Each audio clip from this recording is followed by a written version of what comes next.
Hello बच्चों, मैं हूं संजीव वर्मा। आज हम लोग शुरू करते हैं आरटीएस 6 का सोल्यूशन। आरटीएस 5 तक के सोल्यूशन आपने देख लिए होंगे। आरटीएस 6 का सोल्यूशन शुरू करते हैं। इसमें ये फुल सिलेबस टेस्ट था, सारे टॉपिक्स इंक्लूडेड हैं इसमें। तो पहला क्वेश्चन है पेपर का, a body of mass M at rest explodes into 3 pieces. एक एम मास की मैं डायरेक्टली बताता जाता हूं आपको।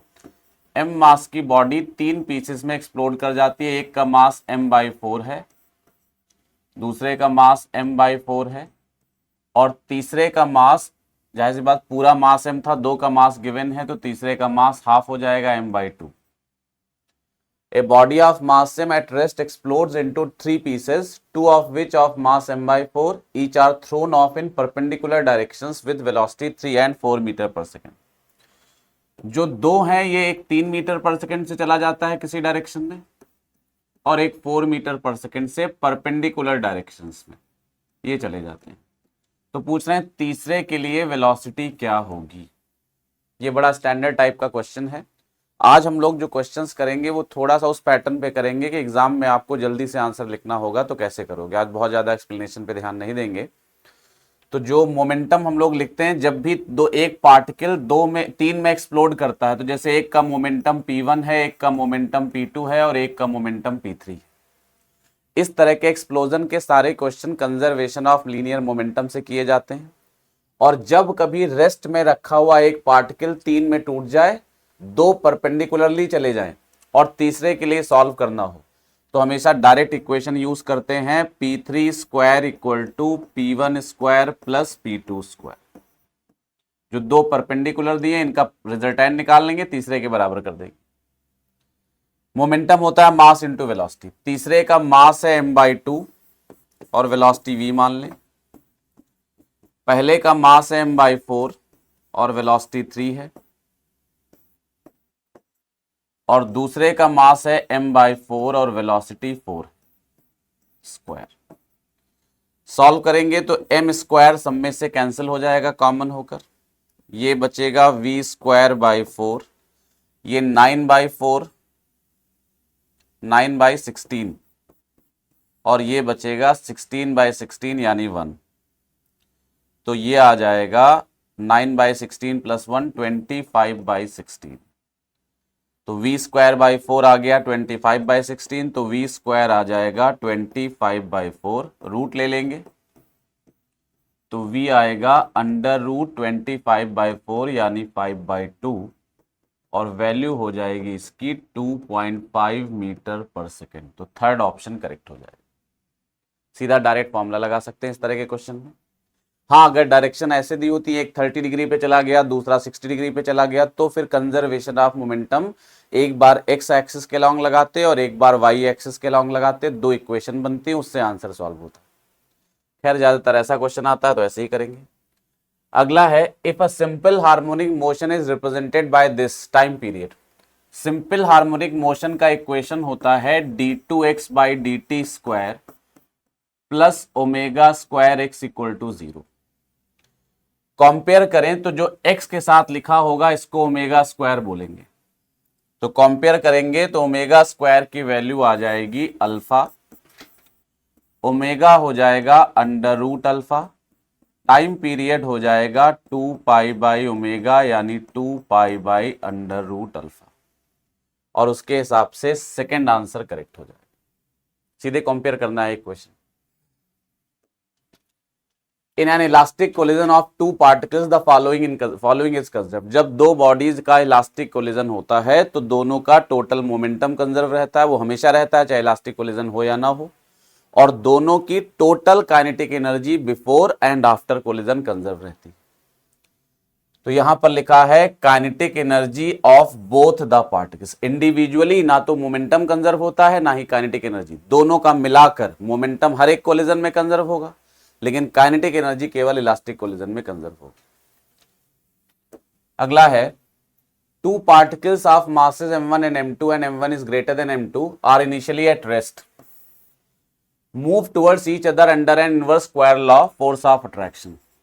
2 पार्टिकल m1 m2 हैं, रेस्ट में है और एक दूसरे की तरफ मूव करना शुरू करते हैं एक ऐसे फोर्स की वजह से जो F proportional to 1/r², under an inverse square law force of attraction. Inverse square law का मतलब F प्रोपोर्शनल टू 1/r²।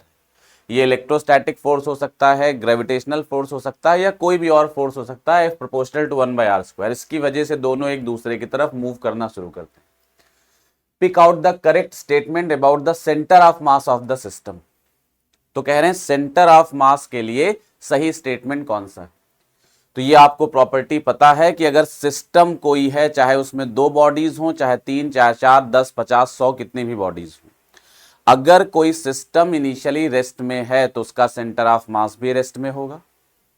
और सिस्टम अगर इंटरनल फोर्सेस की वजह से चलना शुरू करता है तो सिस्टम के डिफरेंट पार्ट्स में मोशन हो सकता है, लेकिन सिस्टम का सेंटर ऑफ मास अभी भी रेस्ट में रहेगा। इंटरनल फोर्सेस की वजह से सेंटर ऑफ मास के मोशन पर कोई भी असर नहीं पड़ता है। तो चूंकि ये फोर्स अगर दोनों को मिलाकर सिस्टम मान लें तो ये जो अट्रैक्शन फोर्स एक दूसरे पे लगाएंगे ये इंटरनल फोर्स हो जाएगा, और इसकी वजह से दोनों ने चलना शुरू किया है। शुरू में दोनों रेस्ट में थे, तो ये दोनों भले चलें लेकिन इनका सेंटर ऑफ मास हमेशा रेस्ट में ही रहेगा। तो थर्ड ऑप्शन करेक्ट होगा, centre of mass remains at rest. Next है, a man can move on a horizontal plank supported symmetrically as shown in the figure. ये एक प्लैंक दिखाया गया है और इस पर कह रहे हैं एक मैन मूव कर सकता है ए से बी की तरफ। The variation of normal reaction on support A with distance x of the man from the end of plank is best represented by। Question कह रहे हैं जैसे जैसे ये मैन ए से बी की तरफ जाएगा तो जो इसकी वजह से प्लैंक पर ए पर नॉर्मल रिएक्शन लगेगा, the normal reaction on support A, यहां जो नॉर्मल रिएक्शन लगेगा, तो कह रहे हैं जैसे जैसे बी की तरफ जाएगा ये नॉर्मल रिएक्शन किस तरह से बदलेगा, ये क्वेश्चन है। तो सिंपल है, आप समझो, ये ए पर खड़ा होगा तो इसका पूरा पूरा वेट, पूरा पूरा जो दबाव है वो ए पर लगेगा, तो ए पर नॉर्मल रिएक्शन ज्यादा होगा। जैसे जैसे ये ए से दूर जाएगा, इधर जो इसके वेट का इफेक्ट है वो कम होता जाएगा, तो नॉर्मल रिएक्शन भी कम होता जाएगा। तो समझ आ रही बात, ये जैसे जैसे ए से दूर जाएगा, जब ए पर, जैसे आप जिस जगह खड़े हो उस जगह आपका प्रेशर सबसे ज्यादा लग रहा होगा, फिर जैसे जैसे आप आगे बढ़ोगे, जैसे जैसे ये ए आगे जाएगा, इसकी वजह से जो दबाव है, जो थ्रस्ट है, वो कम होता जाएगा ए पर और बी पर बढ़ता जाएगा। तो जैसे जैसे ए से दूर होगा ए का नॉर्मल रिएक्शन कम होता जाएगा, बी पे नॉर्मल रिएक्शन बढ़ता जाएगा। तो अगर बी का पूछा जाता तो बढ़ता हुआ होता, ए पर पूछा जा रहा है the normal reaction on support A, वो घटता हुआ जाएगा। तो जिसमें घट रहा हो इसमें बढ़ रहा है तो ये गलत हो गया, इसमें बढ़ा फिर घटा गलत हो गया, इसमें तो खैर गलत ही है, तो सही ऑप्शन सेकंड हो जाए, है ना। अगला क्वेश्चन है the effective capacitance between two. जब भी ऐसे जुड़ा होता है सिस्टम तो कैपेसिटेंस हमेशा पैरेलल में होते हैं, तो इनका इफेक्टिव कैपेसिटेंस हो जाएगा 3 + 3 + 3 यानी 9 माइक्रोफैरड। जिनको बाई चांस क्लियर नहीं है कैसे 9 होगा एक बार देख लो। कॉन्सेप्ट क्या है इसका, जब भी कोई सर्किट में कुछ रास्ते खाली हो, जैसे ये पूरा खाली रास्ता है, ये पूरा खाली रास्ता है, तो समझ लो ये नेमिंग करके सर्किट सॉल्व हो जाएगा। नेमिंग कर लो इसको और आसानी से सॉल्व हो जाएगा। नेम कैसे रखेंगे, जैसे इसका नाम ए है तो इसका भी ए होगा। नाम ऐसे रखते हैं जितने भी जंक्शन है, चौराहे हैं, जहां 2 या 2 से ज्यादा रास्ते मिलते हैं उनका नाम लिखते हैं। सेम नाम का मतलब सेम पोटेंशियल, डिफरेंट नेम का मतलब डिफरेंट पोटेंशियल। नाम अगर सेम है तो पोटेंशियल सेम होगा, नाम अलग है तो पोटेंशियल अलग होगा। इस कॉन्सेप्ट को प्रॉपर्ली समझ लें। तो जैसे ए से हम यहां चलकर इधर आए, देख लो ऊपर, ये इधर चलकर इधर आए, खाली रास्ता है, तो जब खाली रास्ता होगा तो यहां से इसका नाम भी सेम हो जाएगा। अगर खाली रास्ते से दूसरी जगह पहुंचे हैं तो नाम सेम होगा। जैसे कि सर इधर से जाते तब तो रास्ता खाली ना होता, तो बिल्कुल ना होता, लेकिन अगर एक भी रास्ता खाली यहां तक आने का है तो नाम सेम होगा। नाम सेम का मतलब इस पॉइंट का और इस पॉइंट का पोटेंशियल सेम हो जाएगा। अच्छा आगे चलें, इसका नाम ए है और यहां पहुंचे, अब यहां पहुंचने का एक ही रास्ता है, सीधा ऐसे जाएं, तो अब सीधा जाएंगे तो बीच में कैपेसिटर आ गया। एक पॉइंट से दूसरे पॉइंट तक जाने में अगर रास्ते में कोई कैपेसिटर, कोई रजिस्टर, कोई बैटरी आ जाती है तो नाम बदल देंगे। तो इसका नाम ए है तो इसका नाम बी हो जाएगा। अब यहां से बी से यहां तक जाना है, तो अगर इसका नाम बी है तो बल्कि इसको उल्टा करना चाहिए हम लोग को, ऐसे कहें कि इधर नाम बी है तो इधर से इधर आएंगे, खाली रास्ता है तो इसका नाम भी बी हो जाएगा, है ना। सारे पॉइंट्स के नाम हो गए। अब सर्किट को रीड्रॉ कर लो। रीड्रॉ कैसे करते हैं, देखो जो जो पॉइंट्स हैं वो बना लो। तो दो ही पॉइंट्स हैं इसमें, एक ए है और एक बी है, और यही दोनों पॉइंट्स टर्मिनल का काम कर रहे हैं। यही दोनों पॉइंट सर्किट का टर्मिनल है। अब जो जो कनेक्शंस हैं वो बना लो। तो ए से बी नाम लिखते जाओ और कट करते जाओ। तो ए से बी के बीच में ये पहला कैपेसिटर लगा हुआ है, इसको कट किया और यहां बना दिया। कट क्यों करते जा रहे हैं, जिससे कोई रिपीट ना हो, गलत ना हो। तो ए से बी के बीच में एक कैपेसिटर सी लगा है 3 माइक्रोफैरड, ये लगा लिया, ये वाला हो गया। फिर देखो ये वाला 3 माइक्रोफैरड भी ए और बी के बीच में लगा है, ये भी ए और बी के बीच में है। तो चूंकि ये भी ए और बी के बीच में है तो इसको भी कट किया, जिससे याद रहे कि ये यूज कर चुके हैं। और इसको दोबारा ए से बी के बीच में ऐसे लगा दिया 3 माइक्रोफैरड।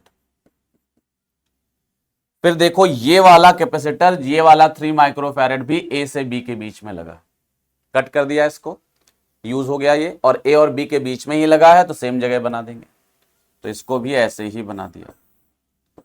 अब तो समझ में आ रहा, तीनों पैरेलल में है और पैरेलल में डायरेक्टली जुड़ जाते हैं। तो 3 + 3 + 3 9 माइक्रोफैरड ऐसा सर्किट आएगा, डायरेक्टली ऐड कर सकते हो, है ना, याद कर लो इसको। A thin circular ring of radius of mass m and radius r is rotating about its axis with a constant angular velocity omega। एक थिन सर्कुलर रिंग है, बल्कि इसका डायग्राम हॉरिजॉन्टल बनाए तो बेटर समझ में आएगा, ऐसे है। और ये अपने एक्सिस के अबाउट एंगुलर वेलोसिटी ओमेगा से रोटेट कर रही है। इसका मास m है और रेडियस आपको r given. 4 objects each of mass m are kept gently to the opposite ends of 2 perpendicular diameters of the ring। 4 छोटे छोटे पार्टिकल्स लिए गए पॉइंट मास, और इनको 2 परपेंडिकुलर डायमीटर्स के एंड्स पे रख दिया गया। मतलब पहले ऐसे घूम रहा था, अब क्या किया गया कि इसको 2 पार्टिकल्स लाए गए इस तरह से, और इनको ऐसे करके यहां रख दिया गया। एक पार्टिकल को यहां m मास का, एक पार्टिकल यहां, एक पार्टिकल यहां और एक पार्टिकल यहां। डिस्क के 2 डायमीटर के एंड्स पे किनारे किनारे सिमेट्रिकली रख दिया गया।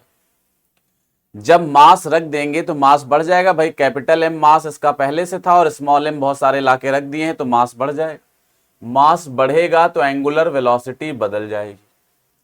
वही पूछ रहे हैं कि बताओ मास रख देने के बाद न्यू एंगुलर वेलोसिटी क्या होगी, है ना। कॉन्सेप्ट क्या है, समझाया। ऐसे सारे क्वेश्चन जिसमें कोई बॉडी रोटेट कर रही हो, उसमें कोई नया मास लाके जेंटली उसके ऊपर प्लेस कर दिया जाए, या पहले से मास रखा था उसको हटा दिया जाए, ऐसे सारे question conservation of angular momentum के कॉन्सेप्ट से किए जाते हैं। तो इसमें भी बस आपको कंजर्वेशन ऑफ एंगुलर मोमेंटम लगा देना है। और कंजर्वेशन ऑफ एंगुलर मोमेंटम कैसे लगाते हैं, इनिशियल कंडीशन का I into omega equal to final condition का I into omega, I1 ω1 equal to I2 ω2। यहां का मोमेंट ऑफ इनर्शिया लिखोगे डिस्क का, रिंग का, तो I1 इधर वैल्यू लिख रहे हैं। अगला पेज ले लेते हैं।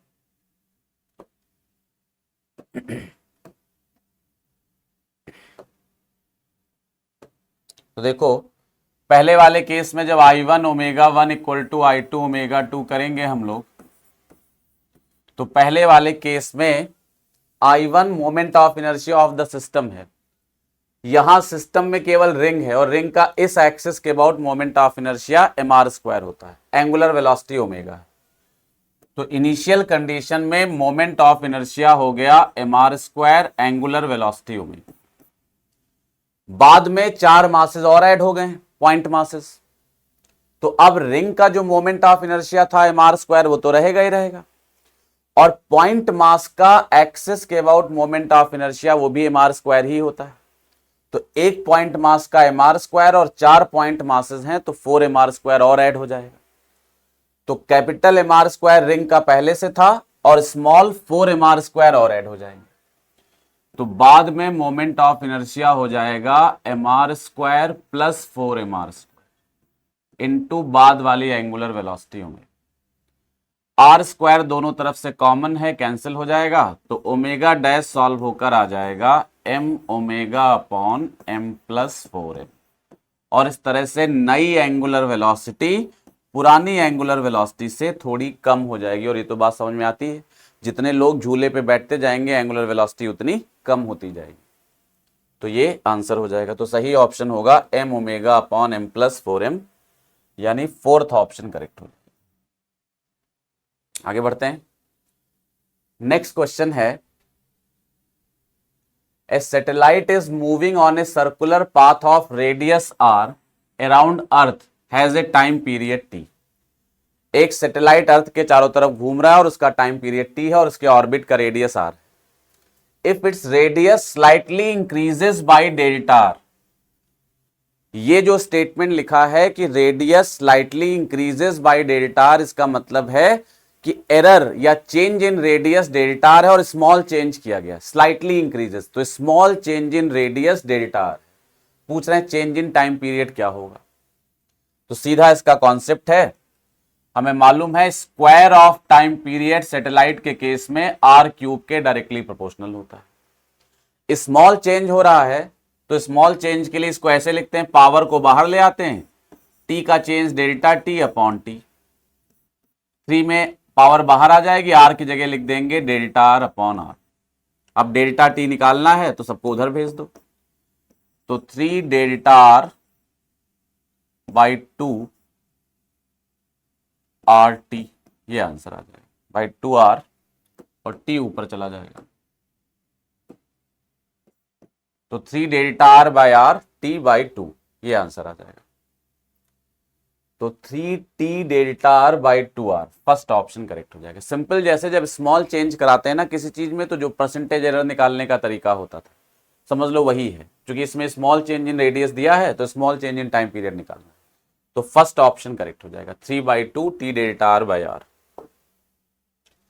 नेक्स्ट है, if the volume of a block of aluminium is decrease by 1%, कोई एल्यूमिनियम का ब्लॉक है उसके वॉल्यूम को 1% घटा दिया गया है, तो percentage decrease in volume dV/V into 100, इसकी वैल्यू 1 दी।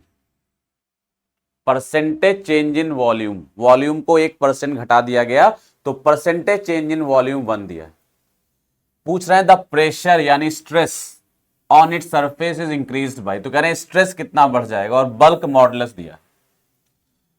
बल्क मॉडुलस अगर दिया हुआ है तो उसको देखते हमें समझ जाना चाहिए कि ये बल्क मॉडुलस ऑफ इलास्टिसिटी के फॉर्मूले पे बेस्ड डायरेक्ट क्वेश्चन है।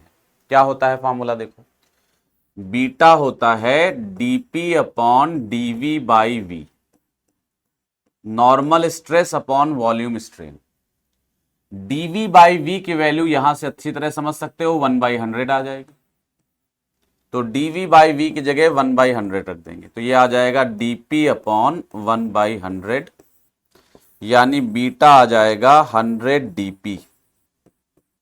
और आपसे dP पूछा गया है, स्ट्रेस पूछा गया है, स्ट्रेस कितना बढ़ेगा। स्ट्रेस जो ऊपर लिखा होता है स्ट्रेस ही तो होता है, बीटा का फॉर्मूला होता है normal stress upon volume strain, तो जो ऊपर लिखा है वो स्ट्रेस ही है, तो डीपी ही निकालना है, डीपी निकल आएगा यहां से। डीपी कितना आ जाएगा, बीटा बाई 100। बीटा की वैल्यू है 7.5 इंटू 10⁻10 डिवाइडेड बाई 10⁻2, तो आंसर आएगा 7.5 into 10⁸ newton per metre square. Check कर लो कौन सा ऑप्शन करेक्ट है, तो सेकेंड ऑप्शन करेक्ट हो जाएगा, 7.5 into 10⁸ newton per metre square, ठीक है ना। आगे बढ़ते हैं। A large tank filled with water to a height h is to be emptied through a small hole at the bottom. एक लार्ज टैंक है, बड़ा सा टैंक है, इसके बॉटम पर एक होल बना दिया गया है, यहां पर एक होल बना दिया गया इस तरह से, और ये भरा हुआ है। इसको एम्प्टी करना है। The ratio of time taken for the level of water to fall from H to H/2 and from H/2 to 0। कह रहे हैं अगर शुरू में लिक्विड H हाइट तक भरा था तो लिक्विड को H हाइट से H/2 तक खाली होने का जो टाइम है अगर वो T1 है और H/2 से 0 हो जाने का टाइम अगर T2 है तो T1 और T2 का रेशियो पूछा जा रहा है। क्वेश्चन समझ में आता है? कंटेनर में शुरू में लिक्विड कॉलम की हाइट H थी, लिक्विड कॉलम की हाइट को H से H/2 होने में टाइम लगता है T1, H/2 से 0 हो जाने में यानी पूरा खाली हो जाने में टाइम लगता है T2। तो पूछ रहे हैं T1 और T2 का रेशियो बताइए। तो देखो ये फॉर्मूला अगर आपको कॉन्सेप्ट याद नहीं है तो बहुत लेंदी हो जाएगा, कॉन्सेप्ट याद है तो बहुत जल्दी हो जाएगा। कॉन्सेप्ट क्या था? देखो कॉन्सेप्ट होता था कंटेनर के को खाली होने का टाइम वो प्रोपोर्शनल होता है √H minus √H dash. √H minus √H dash के प्रोपोर्शनल होता है कंटेनर के खाली होने का टाइम। मतलब हाइट को H से घटकर H डैश रह जाने में जो टाइम लगता है that is proportional to √H minus √H dash, ये टाइम होता है। अब वैल्यू रख लो। तो पहले हाइट कहां से कहां चली गई? H से H/2। तो T1 जो होगा वो प्रोपोर्शनल होगा √H माइनस फाइनल हाइट क्या हो गई? H/2।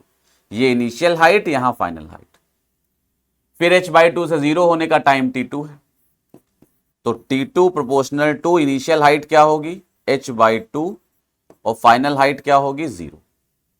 अब T1 T2 का रेशियो निकालना, डिवाइड कर दो, डिवाइड कर लो। डिवाइड करोगे तो T1/T2 ये निकालना है। T1/T2 करोगे तो ये आएगा √H minus √H/2 upon √H/2 ये आएगा। √H ऊपर कॉमन है, नीचे भी √H है, कैंसिल हो जाएगा।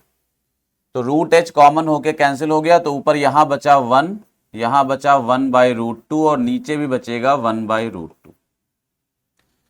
एलसीएम लोगे ऊपर तो ऊपर आएगा √2 माइनस 1 अपॉन √2 और नीचे 1/√2। √2 कैंसिल हो जाएगा। समझ आ रहा है क्या कह रहे हैं? ऊपर एलसीएम लोगे तो आएगा √2 माइनस 1/√2 लिख देते हैं और नीचे आ जाएगा 1/√2। अब ये √2 कैंसिल होगा तो रेशियो आ जाएगा √2 माइनस 1 और √2 माइनस 1 थर्ड ऑप्शन में दिया है तो यही सही आंसर हो जाएगा। तो बस फॉर्मूला याद रखना है T proportional to √H minus √H dash, direct apply करना। Match list 1 with list 2। List 1 में कुछ सिंपल हार्मोनिक मोशन की इंफॉर्मेशन दी है, लिस्ट 2 में उसके अगेंस्ट कुछ फॉर्मूले इक्वेशंस लिखी है और मैच करना है। पहला है simple harmonic motion with time period 2, ऐसा सिंपल हार्मोनिक मोशन जिसका टाइम पीरियड 2। तो देखो इसमें जो टाइम पीरियड है, इसमें यहां हमने आपसे कहा था जब दो सिंपल हार्मोनिक मोशन ऐड करके लिखे जाएं तो दोनों का ओमेगा सेम हो। अगर दो साइन या कॉस वाले इक्वेशन ऐड करके लिखे हैं तो दोनों का ओमेगा सेम होगा तो ये एसएचएम बनेगा। अगर ओमेगा सेम नहीं है तो ये पीरियोडिक मोशन होगा लेकिन एसएचएम नहीं होगा। तो इस वाले में देखो इसमें पाई टी लिखा है अंदर और इसमें 2 पाई टी लिखा है। साइन ओमेगा टी से कंपेयर करो तो इसका ओमेगा पाई है और इसका ओमेगा यानी एंगुलर फ्रीक्वेंसी 2 पाई है। इक्वेशन क्या होता है एसएचएम का? y = a sin omega T. तो इसमें जो t के साथ लिखा है वो ओमेगा कहलाता है, तो इसका ओमेगा पाई है और इसका ओमेगा 2 पाई है, अलग अलग है। तो ये पीरियोडिक है लेकिन एसएचएम नहीं है। अब देखो ऐसा कोई ऑप्शन है जिसमें पीरियोडिक हो लेकिन एसएचएम ना हो? पीरियोडिक बट नॉट एसएचएम, ये सेकंड ऑप्शन है। तो सेकंड वाले से सीधा सीधा समझ आ रहा है कि मैच कर जाएगा सी से बी से, पीरियोडिक बट नॉट एसएचएम, इससे 1 मैच कर जाएगा। अब ढूंढ लो बी से 1 किसमें किसमें है। इसमें b से 3 है तो ये नहीं होगा, इसमें b से 2 है ये नहीं होगा, इसमें b से 2 है ये नहीं होगा, b से 1 केवल थर्ड ऑप्शन में। तो आंसर तो एग्जाम के हिसाब से डायरेक्टली आ गया 1 सेकेंड में। लेकिन समझ लें ए का क्या होगा, तो simple harmonic equation with period 2, देखो 3 क्यों होगा, देखो थर्ड ये है, इसमें यहां जो एंगल लिखा है वही यहां एंगल लिखा, जब एंगल दोनों में सेम होगा तो ओमेगा सेम हो जाएगा, ओमेगा सेम है यानी एसएचएम है, और टाइम पीरियड क्या होता है 2 पाई बाई ओमेगा। ओमेगा किसको कहते हैं, साइन या कॉस के अंदर जो टी के साथ मल्टीप्लाई होता है उसको ओमेगा कहते हैं। यहां टी के साथ क्या मल्टीप्लाई हो रहा है, पाई, यहां भी पाई, तो ओमेगा की वैल्यू पाई हो गई, तो 2 पाई बाई पाई, आंसर आ जाएगा 2 सेकेंड। तो इसका टाइम पीरियड 2 सेकेंड हो जाएगा, तो ए से 3 मैच कर जाएगा। बी है, बी ऑप्शन है, बी का 1 हो गया। सी है simple harmonic motion with amplitude 5, किसका एम्पलीट्यूड 5 होगा, तो देखो थर्ड वाला ऑप्शन, फोर्थ वाला ऑप्शन, ये 5 cos 5t और ये 5 sin 5t, ये सेकेंड वाला ऑप्शन है 3 sin पाई टी और 4 cos 3 पाई टी प्लस 2। अब देखो इस इक्वेशन को अगर ओपन करके लिखोगे, ये कई बार बता चुके हैं, अगर इसको ओपन करके लिखोगे, जैसे इक्वेशन लिखा है x इक्वल टू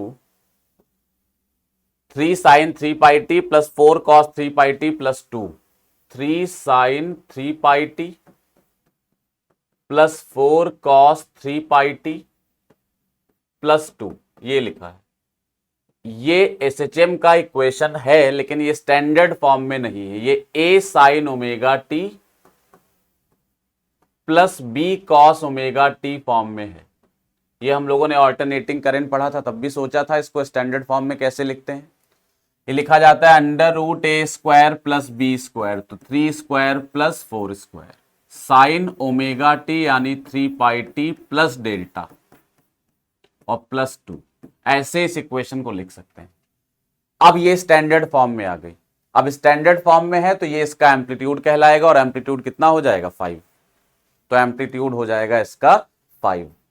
तो उस हिसाब से कह रहे हैं जिसका एम्पलीट्यूड 5 है वो कौन सा है, तो सी से मैच करेगा 2, तो सी से 2 मैच कर जाएगा। डी कह रहे हैं simple harmonic motion with amplitude other than 5 और रूट 13, इसका एम्पलीट्यूड उसी तरह निकालोगे, a cos omega t plus b sin omega t वाला फॉर्म लिखा है, इसको उसी तरह लिखोगे तो ये लिखोगे under root 5 square plus 5 square sine 5t plus delta, तो इसका एम्पलीट्यूड आएगा 5 रूट 2।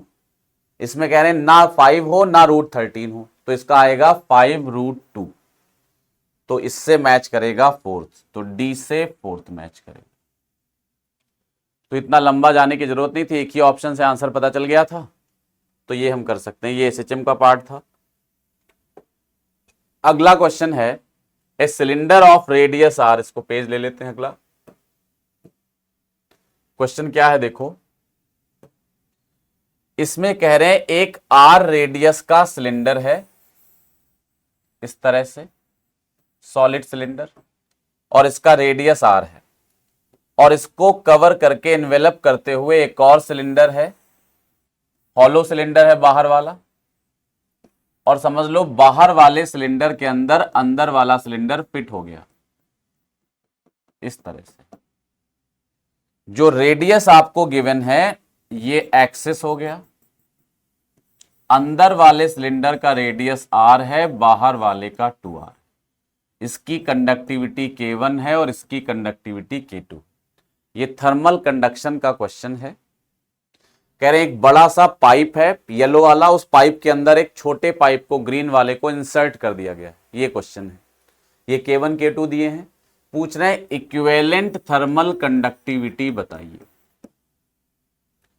तो इक्विवेलेंट थर्मल कंडक्टिविटी हम थर्मल कंडक्शन चैप्टर में पढ़ते हैं, दो तरह से निकलती है। सबसे पहले हमें देखना होगा कि कंडक्टर सीरीज में कनेक्टेड है या पैरेलल में कनेक्टेड। सीरीज में कैसे कैसे पहचानेंगे, जैसे रेजिस्टेंस वगैरह में होता है, अगर जो हीट एक सिरे से एंटर कर रही है, अगर वो हर कंडक्टर में इक्वली फ्लो करते हुए जा रही, जो हीट पहले में गई वही दूसरे में, वही तीसरे में, वही चौथे में, एंड वही पांचवें में, एंड सो ऑन, तो हम कहेंगे वो सब सीरीज में होंगे। और अगर हीट आके कंडक्टर्स में डिस्ट्रीब्यूट हो जाती, कुछ पहले में, कुछ दूसरे में, कुछ तीसरे में, ऐसे डिस्ट्रीब्यूट हो गई और फिर आगे जाकर सारी हीट मिलकर सीधे चली गई, जैसे पैरेलल कॉम्बिनेशन ऑफ रेजिस्टेंस होता है, बिल्कुल उसी तरह से हीट का डिस्ट्रीब्यूशन हो, जैसे वहां करंट का डिस्ट्रीब्यूशन होता है पैरेलल कॉम्बिनेशन में, वैसे यहां हीट का। अगर ऐसा है तो ये कॉम्बिनेशन पैरेलल कॉम्बिनेशन कहलाता है। यहां पर देखो ये कंडक्टर ऐसे हैं, अब खुद सोचो आप, अगर हीट इधर से आती है इस तरह से, तो आपको पता है जो हीट इस सिरे से आएगी वो डिस्ट्रीब्यूट हो जाएगी दोनों में। हीट का कुछ हिस्सा हरे वाले सिलेंडर से अंदर चला जाएगा और कुछ हिस्सा येलो वाले सिलेंडर से अंदर जाएगा, और इस सिरे पर फिर टोटल हीट H हो जाएगी दोनों से बाहर आकर, और फिर इधर H हीट बाहर चली जाएगी। तो देखो यहां से हीट दो पार्ट में डिवाइड हुई और यहां हीट आकर वापस मिल गई। जब ऐसे सिलेंडर्स कनेक्टेड होते हैं, ऐसे कंडक्टर्स कनेक्टेड होते हैं, तो इस कॉम्बिनेशन को हम बोलते हैं पैरेलल कॉम्बिनेशन। पैरेलल कॉम्बिनेशन, और पैरेलल कॉम्बिनेशन में इक्विवेलेंट थर्मल कंडक्टिविटी का फॉर्मूला होता है K1A1 plus K2A2 upon A1 plus A2। A1 A2 area होते हैं, ये फॉर्मूला होता, अप्लाई कर देते हैं। पहले की कंडक्टिविटी K1 है तो K1 लिख दिया, एरिया क्रॉस सेक्शन लेते हैं, इसका रेडियस R है तो क्रॉस सेक्शनल एरिया हो जाएगा पाई आर स्क्वायर, तो A1 की जगह पाई आर स्क्वायर। K2 बाहर वाला कंडक्टर, उसका एरिया आप देखो, येलो वाले हिस्से का एरिया लिखना है।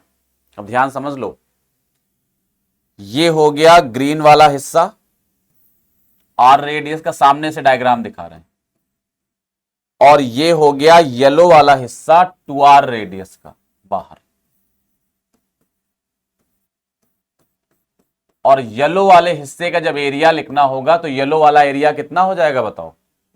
पूरे एरिया में से, पूरे बड़े वाले सर्किल के एरिया में से अंदर वाला एरिया माइनस कर देंगे, तो पाई 2r का whole square minus pi R square, मतलब 4 pi R square minus pi R square, यानी 3 पाई आर स्क्वायर, ये हो जाएगा। तो जो येलो वाला हिस्सा है भाई, बाहर वाला सिलेंडर में केवल येलो वाले हिस्से से तो हीट अंदर जाएगी, तो येलो वाले हिस्से का एरिया होगा पूरा बड़े सर्किल का एरिया माइनस छोटे सर्किल का एरिया, 3 पाई आर स्क्वायर। तो A2 की वैल्यू हो जाएगी 3 pi R square upon A1 plus A2। A1 है पाई आर स्क्वायर, A2 है 3 पाई आर स्क्वायर। अब सॉल्व कर लो कि पाई आर स्क्वायर कॉमन है, ऊपर नीचे कैंसिल हो जाए, तो क्या बचा? K1 बचा ऊपर, इधर 3K2 बचेगा, पाई आर स्क्वायर तो कैंसिल हो गया, और नीचे यहां से पाई आर स्क्वायर हटाओगे तो 1 बचेगा, और यहां 3, 1 प्लस 3 4, तो आंसर आएगा K1 प्लस 3K2 बाई 4। तो K1 plus 3K2 by 4 equivalent thermal conductivity हो जाएगी, और ये बड़ा स्टैंडर्ड और कॉमन क्वेश्चन होता है, इसको आप याद रखें, है ना। तो इसका सही आंसर होगा K1 प्लस 3K2 बाई 4, यानी सेकेंड ऑप्शन। आगे बढ़ते हैं। If wavelength of maximum intensity of radiations emitted by the sun and moon are इतने, wavelength corresponding to maximum intensity, इतना पढ़ते ही स्ट्राइक कर जाना चाहिए, ये वीन्स लॉ का क्वेश्चन है, थर्मल प्रॉपर्टीज ऑफ मैटर वाले चैप्टर में वीन्स लॉ का। और वीन्स लॉ कहता है लैम्डा और टी की वैल्यू प्रोडक्ट कांस्टेंट होता है, मतलब lambda 1 T1 equal to lambda 2 T2। जो सन से वेवलेंथ आती है lambda sun into temperature of sun equal to lambda moon into temperature of moon, formula लगाना है। सन के लिए जो वेवलेंथ दी है वो है 0.5 into 10⁻⁻6 into temperature of sun. Moon के लिए जो वेवलेंथ दी है 10⁻⁻4 into temperature of moon. Ratio निकालना है, तो TS अपॉन TM, यह आएगा 10⁻⁻4 अपॉन 0.5 इंटू 10⁻⁻6। सॉल्व करना है सिंपल, 10⁻⁻6 ऊपर जाएगा तो 10⁻2 बचेगा, और अपॉन 0.5, ये 100 बाई 0.5 है, पॉइंट हटाओगे ऊपर 0 आएगा, 1000/5 यानी आंसर आ जाएगा 200, तो रेशियो आएगा 200, फोर्थ ऑप्शन करेक्ट हो जाएगा। सीधा वीन्स लॉ का क्वेश्चन, अगर वीन्स लॉ का क्वेश्चन आता है तो सीधा λ1 T1 इक्वल टू λ2 T2 में वैल्यू रखनी होती। अगला है थर्मोडायनेमिक्स का क्वेश्चन है ये। 1 mole of diatomic ideal gas undergoes a cyclic process ABC as shown in the figure. ये एक साइक्लिक प्रोसेस दिखाई गई है। The process BC is adiabatic, आपसे बता दिया गया है कि जो BC वाली प्रोसेस है ये एडियाबैटिक है, ये वाली process. The temperatures at A, B and C, ये सब दिखाए गए हैं, A का टेम्परेचर, B का टेम्परेचर, C का temperature. Choose the correct statement, सही स्टेटमेंट चुनिए। पहला है change in internal energy in the process BC। BC process में चेंज इन इंटरनल एनर्जी, हमें पता है चेंज इन इंटरनल एनर्जी जो होती है किसी भी प्रोसेस के लिए उसका सेट फॉर्मूला होता है μr delta T upon gamma -1, या और भी कई फॉर्म में फॉर्मूले लिख सकते हैं। इंटरनल एनर्जी का फॉर्मूला प्रोसेस पे डिपेंड नहीं करता, वो आइसोकोरिक प्रोसेस हो, एडियाबैटिक हो, आइसोथर्मल हो या कोई अननोन प्रोसेस हो, डेल्टा U का फॉर्मूला हर प्रोसेस के लिए सेम रहता है, तो यही रहेगा। अब म्यू है नंबर ऑफ मोल्स, वो आपको 1 गिवन है, तो म्यू की जगह 1 आ गया। आर की वैल्यू रखनी नहीं है, आंसर आर के फॉर्म में आ रहा है, तो आर को आर रख देते हैं। डेल्टा टी होता है final temperature minus initial temperature. B से सी प्रोसेस गई है, इसमें फाइनल चूंकि एरो नीचे की तरफ लगा है तो सी फाइनल हो गया, बी इनिशियल, तो 600 माइनस 800, तो डेल्टा टी हो जाएगा 600 माइनस 800 अपॉन गामा -1। गामा सब लोग जानते हो, मोनोटॉमिक के लिए 5/3, डायटोमिक के लिए 7/5 और पॉलीटॉमिक के लिए 4/3। यहां गैस का नाम दिया है डायटोमिक, तो गामा हो जाएगा 7/5, तो 7/5 -1। अब सॉल्व कर लेना, सॉल्व करोगे तो ये -200 आर आएगा, ये 2/5 आएगा, 5 ऊपर चला जाएगा तो -500 आर आ जाएगा। सॉल्व कर लोगे ना कैलकुलेशन आसानी से, -200 और नीचे 7/5 -1 2/5 आएगा, 5 ऊपर चला जाएगा तो 5 × 200/2 बचेगा, 1000/2, तो 500 आ जाएगा। तो फर्स्ट ऑप्शन करेक्ट हो गया। अब जब पहला करेक्ट हो गया तो और चेक करने की जरूरत ही नहीं है, सब में वही निकालना है, चेंज इन इंटरनल एनर्जी, सबका फॉर्मूला सेम रहेगा। बताया आपसे डेल्टा U प्रोसेस पे डिपेंड नहीं करता, प्रोसेस कोई भी हो डेल्टा U का फॉर्मूला सेम रहेगा। आगे बढ़ते हैं। A cyclic process ABCA on the VT diagram is performed with a constant mass of an ideal gas। ये आपको VT डायग्राम दिया है एक प्रोसेस का, इसका PV डायग्राम बनाना है। VT डायग्राम बना के दे दिया उन्होंने, PV डायग्राम बनाना। तो देखो डायग्राम कैसे कन्वर्ट करते हैं, एकदम आसान है। जो पहला प्रोसेस दिया है A से B, A से B प्रोसेस में देखो स्ट्रेट लाइन है और ओरिजिन से पास हो रहा है। ये ग्राफ है वॉल्यूम और टेम्परेचर का। जब कोई लाइन ओरिजिन से पास करती है तो ये प्रोपोर्शनल रिलेशन को डिनोट करती, तो यहां पर हम कह सकते हैं वॉल्यूम प्रोपोर्शनल टू टेम्परेचर हो जाएगा। तो ए बी प्रोसेस में वॉल्यूम टेम्परेचर के डायरेक्टली प्रोपोर्शनल होगा ए बी प्रोसेस में। अच्छा, वॉल्यूम प्रोपोर्शनल टू टेम्परेचर किसमें होता है, ये पहचान होती है आइसोबारिक प्रोसेस की। अब ये सब याद होना चाहिए। अगर गैस का प्रेशर कांस्टेंट है तो वॉल्यूम प्रोपोर्शनल टू टेम्परेचर होता है, तो हम समझ गए ए बी प्रोसेस आइसोबारिक है। अब जब इसका पीवी डायग्राम बनाओगे तो आइसोबारिक प्रोसेस में प्रेशर कांस्टेंट है। अब प्रेशर कांस्टेंट तभी रहेगा जब ग्राफ प्रेशर एक्सिस के परपेंडिकुलर जाएगा। प्रेशर एक्सिस के परपेंडिकुलर ग्राफ 1 में जा रहा है, 2 में जा रहा है, 3 और 4 में, 3 में भी जा रहा है, 4 में नहीं, तो 4 तो नहीं हो सकता। ये समझ आ गई बात। 1 2 3 में से कोई पॉसिबल है, क्योंकि 4 में ग्राफ जो ए से बी वाला है वो, अच्छा इसमें भी है, इसमें भी ए से बी वाला ग्राफ प्रेशर एक्सिस के परपेंडिकुलर, तो चारों हो सकते हैं। अच्छा एक बात और, इस प्रोसेस में आप देख रहे हो वॉल्यूम बढ़ रहा है, टेम्परेचर भी बढ़ता जा रहा है, तो जब वॉल्यूम बढ़ रहा है तो यहां भी वॉल्यूम बढ़ना चाहिए। इसमें देखो आगे जाने पे वॉल्यूम बढ़ेगा। समझ आ रही बात क्या कह रहे हैं? इसमें वॉल्यूम बढ़ता चला जा रहा है, तो यहां भी वॉल्यूम बढ़ना चाहिए। प्रेशर कांस्टेंट है, वॉल्यूम बढ़े, तो प्रेशर तो सब में कांस्टेंट है, ए से बी में, वॉल्यूम बढ़ना चाहिए, तो वॉल्यूम बढ़ना चाहिए। इसमें देखो वॉल्यूम बढ़ रहा है, इसमें वॉल्यूम बढ़ रहा है, इसमें ए से बी। अच्छा ये वाला ग्राफ तो पॉसिबल ही नहीं, इसमें ए से बी वाला ग्राफ प्रेशर एक्सिस के परपेंडिकुलर है ही नहीं, तो ये पॉसिबल ही नहीं, तो ये तो ग्राफ पॉसिबल ही नहीं। इसमें ग्राफ बी से ए बना है, तो ये भी पॉसिबल नहीं है। ग्राफ ए से बी जाना चाहिए, जब यहां ए से बी गया है तो वहां भी ए से बी जाना चाहिए। इन दोनों में वॉल्यूम बढ़ रहा है, तो उससे तो कुछ पता नहीं चला। अगला देखते हैं। अगला बी से सी प्रोसेस है, और ये देखो वॉल्यूम एक्सिस के परपेंडिकुलर, तो यानी इस प्रोसेस में v कांस्टेंट होगा, यानी ये आइसोकोरिक प्रोसेस होगी। और आइसोकोरिक प्रोसेस में प्रेशर प्रोपोर्शनल टू टेम्परेचर होता है।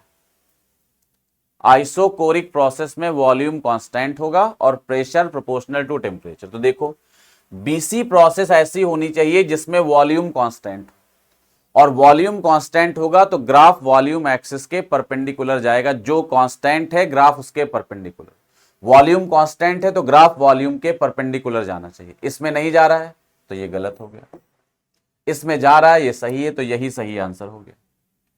और चेक करने की जरूरत ही नहीं, क्योंकि बाकी तो ऐसे ही पता चल गया था गलत है। तो सेकेंड ऑप्शन जो है वो सही ऑप्शन हो जाएगा। एक एक प्रोसेस का डिटेल याद होगा तभी ग्राफ कन्वर्ट हो पाएंगे। तो आगे बढ़ते हैं।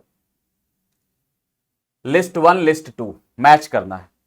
dv बाई dt एक्सेलरेशन होता है, और चूंकि वेक्टर लगा है तो ये नेट एक्सेलरेशन वेक्टर को डिनोट करेगा, नेट एक्सेलरेशन वेक्टर। तो ये तो हो गया 1, a से 1 मैच करेगा, a से 1, तो हम लिख देते हैं, ऑप्शन दिख नहीं रहे हैं, a से 1 मैच करेगा, है ना। b दिया है d mod v by dt, जब वेलोसिटी के मैग्नीट्यूड को टाइम से डिफरेंशिएट करते हैं टाइम के रिस्पेक्ट में, तो ये कहलाता है rate of change in magnitude of velocity, और ये कहलाता है टेंजेंशियल एक्सेलरेशन। तो ये आपको देगा टेंजेंशियल एक्सेलरेशन, यानी b से 4 मैच करेगा, तो b से 4 मैच करेगा। मॉड dv बाई dt, देखो सी वाला जो ऑप्शन लिखा है इसमें ए वाले में मॉड ही तो लगा दिया गया, ए वाले में मॉड लगा दो, सी वाला आ जाएगा। ए क्या था? नेट एक्सेलरेशन वेक्टर, और मॉड लगा देंगे तो क्या आ जाएगा? उसका मैग्नीट्यूड। तो ये कहलाएगा मैग्नीट्यूड ऑफ नेट एक्सेलरेशन, मतलब सी से 2 मैच करेगा, तो सी से 2 मैच करेगा। और जाहिर सी बात डी dr बाई dt है, इससे वेलोसिटी मैच करेगी, तो डी से 3 मैच करेगा। तो ये सही आंसर होगा, ऑप्शन देख लीजिएगा कौन सा हो। Ideal gas initially at temperature T and volume V, its volume is increase by delta V, the pressure remaining constant quantity, ये क्वांटिटी लिखी गई है delta equal to delta V by V delta T, ये लिखा गया, इसकी value पूछ रहे हैं। Delta V by delta T क्या होगा, और प्रोसेस में देखो क्या दिया हुआ है, प्रेशर रिमेनिंग कांस्टेंट, पूरे प्रोसेस में प्रेशर कांस्टेंट है, आइसोबारिक प्रोसेस है, इसकी वैल्यू पूछ रहे हैं। अब देखो ये कोई स्टैंडर्ड फॉर्मूला तो है नहीं, क्या करेंगे, देखो निकाल देते हैं, फिर याद कर लीजिए। ये जो delta V by V delta T, देखो आइसोबारिक प्रोसेस में या किसी भी प्रोसेस में आइडियल गैस इक्वेशन हमेशा लगा सकते हैं, तो PV equal to mu R T, PV equal to mu R T. Isobaric process है तो इधर प्रेशर कांस्टेंट होगा और इधर तो म्यू आर कांस्टेंट होगा ही होगा। तो जब प्रेशर कांस्टेंट है, म्यू आर कांस्टेंट है, तो इधर अगर वॉल्यूम में कोई चेंज करेंगे तो करेस्पॉन्डिंगली उधर टेम्परेचर में चेंज हो जाएगा, क्योंकि volume proportional to temperature, P constant है, म्यू आर कांस्टेंट है। मान लो वॉल्यूम में चेंज हमने किया डेल्टा V, तो उधर टेम्परेचर में चेंज हो गया डेल्टा T, ये हो गया भाई, इधर वॉल्यूम चेंज करेंगे उधर टेम्परेचर चेंज हो जाएगा। अब आपको वैल्यू किसकी निकालनी? Delta V upon V delta T की वैल्यू चाहिए। तो देख लो यहां से delta V by delta T कितना आ गया, यहां से ये देखो delta V by delta T आ गया म्यू आर बाई P, इसकी वैल्यू आ गई म्यू आर बाई P। अब डेल्टा जो आपको सॉल्व करना है, इस फॉर्मूले में वैल्यू रख दो। Delta we by delta T की जगह रख देंगे म्यू आर बाई पी, तो म्यू आर बाई पी, और वी पहले से था, तो डेल्टा की वैल्यू सॉल्व होकर आ गई म्यू आर बाई पीवी, और पीवी फिर क्या होता है, mu R T, ideal gas equation. तो पीवी की जगह फिर क्या रख देंगे, म्यू आर टी, तो ये mu R by mu R T, mu R से म्यू आर कैंसिल होगा, यानी डेल्टा आ गया 1/t। तो डेल्टा की वैल्यू 1/t के बराबर है, यानी डेल्टा प्रोपोर्शनल टू 1/t है। और जब दो चीजें इनवर्सली प्रोपोर्शनल वाला रिलेशन होता है तो ग्राफ कौन सा बनता है, रेक्टेंगुलर हाइपरबोला। तो रेक्टेंगुलर हाइपरबोला यानी ये वाला ग्राफ करेक्ट हो जाए, याद कर लो।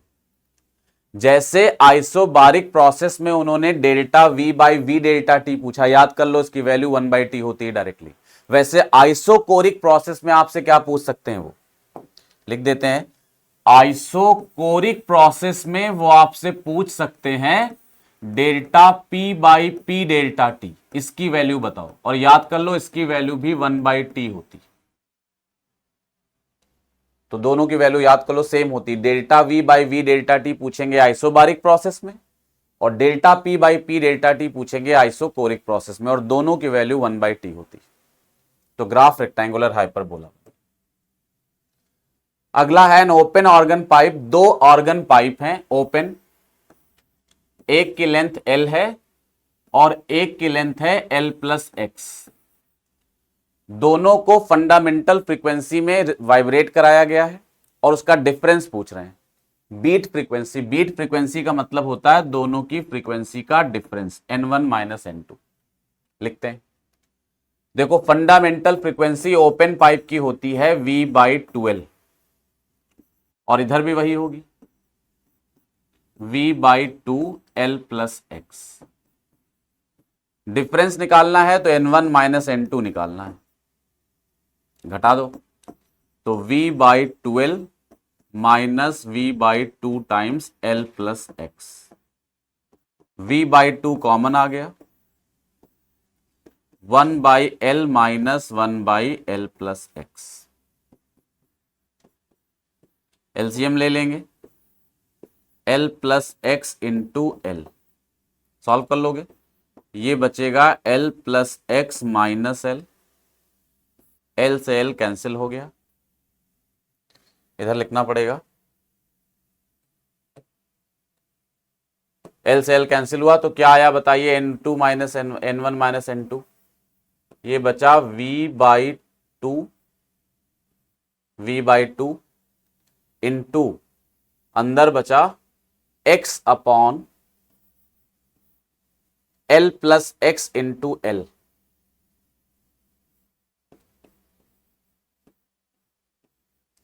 अच्छा X दिया है लेस देन L, X की वैल्यू L से काफी कम है, ये क्वेश्चन में दिया हुआ है। तो जब X की वैल्यू काफी कम होगी तो X को यहां इग्नोर कर देंगे। इग्नोर कहां करते हैं, जहां पर दो चीजें प्लस या माइनस में लिखी हूं, A+B या A-B। तो जैसे A बड़ा है तो B को इग्नोर कर देंगे, छोड़ देंगे, लेकिन A इंटू B लिखा है, A/B लिखा है, तो वहां पर B को इग्नोर नहीं करते हैं। तो जैसे ऊपर वाले X को इग्नोर नहीं करेंगे, नीचे वाले को कर देंगे। तो क्या बच गया, ऊपर बचा V इंटू X, नीचे 2, और इस X को इग्नोर कर दोगे, L के रिस्पेक्ट में X बहुत छोटा है, छोड़ देंगे, तो L इंटू L मिलके क्या बचेगा, L²। तो आंसर आ जाएगा Vx/12², और सही ऑप्शन हो जाएगा थर्ड वाला। तो इसमें थोड़ा सा अप्रोक्सीमेशन का कॉन्सेप्ट था, बाकी फॉर्मूला था। आगे बढ़ते हैं। The angle of minimum deviation for an incident light ray. Angle of minimum deviation मतलब delta minimum of an equilateral prism.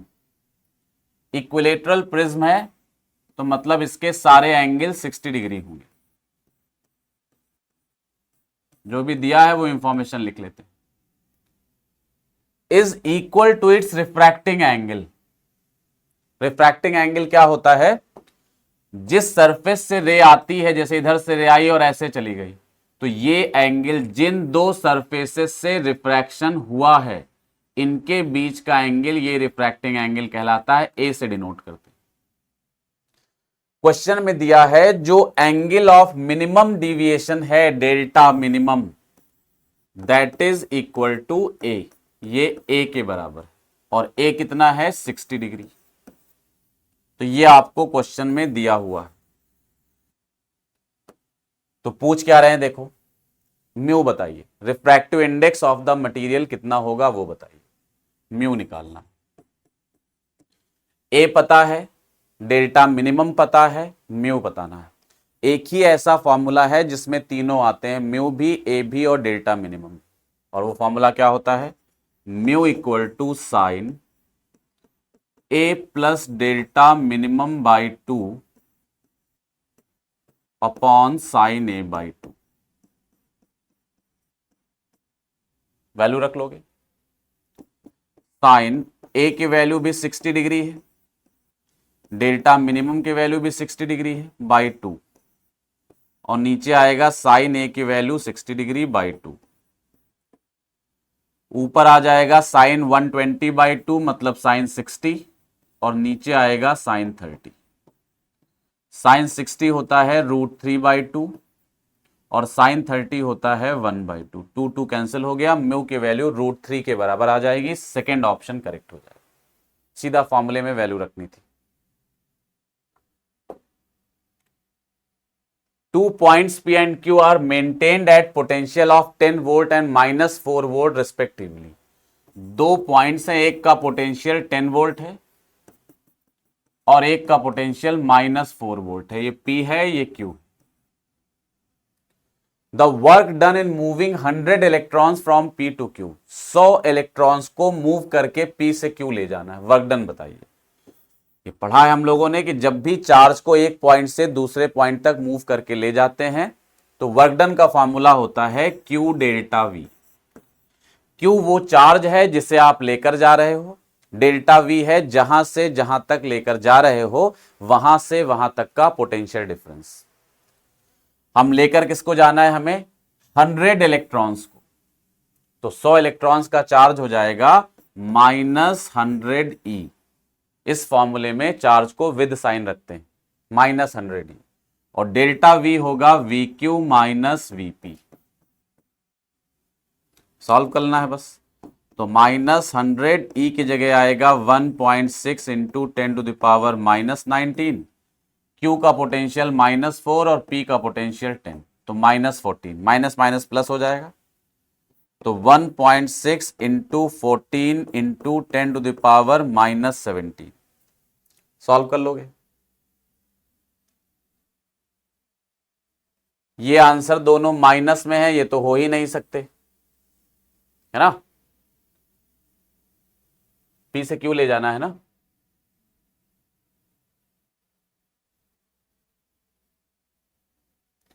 तो माइनस वाले आंसर तो पॉसिबल नहीं है, प्लस में आएगा, 9.6 आ नहीं सकता है, तो सी ऑप्शन करेक्ट हो जाएगा। गुणा भाग कर लोगे तो सही आंसर हो जाएगा सी। सॉल्व कर देते हैं, चलो मल्टीप्लाई करोगे,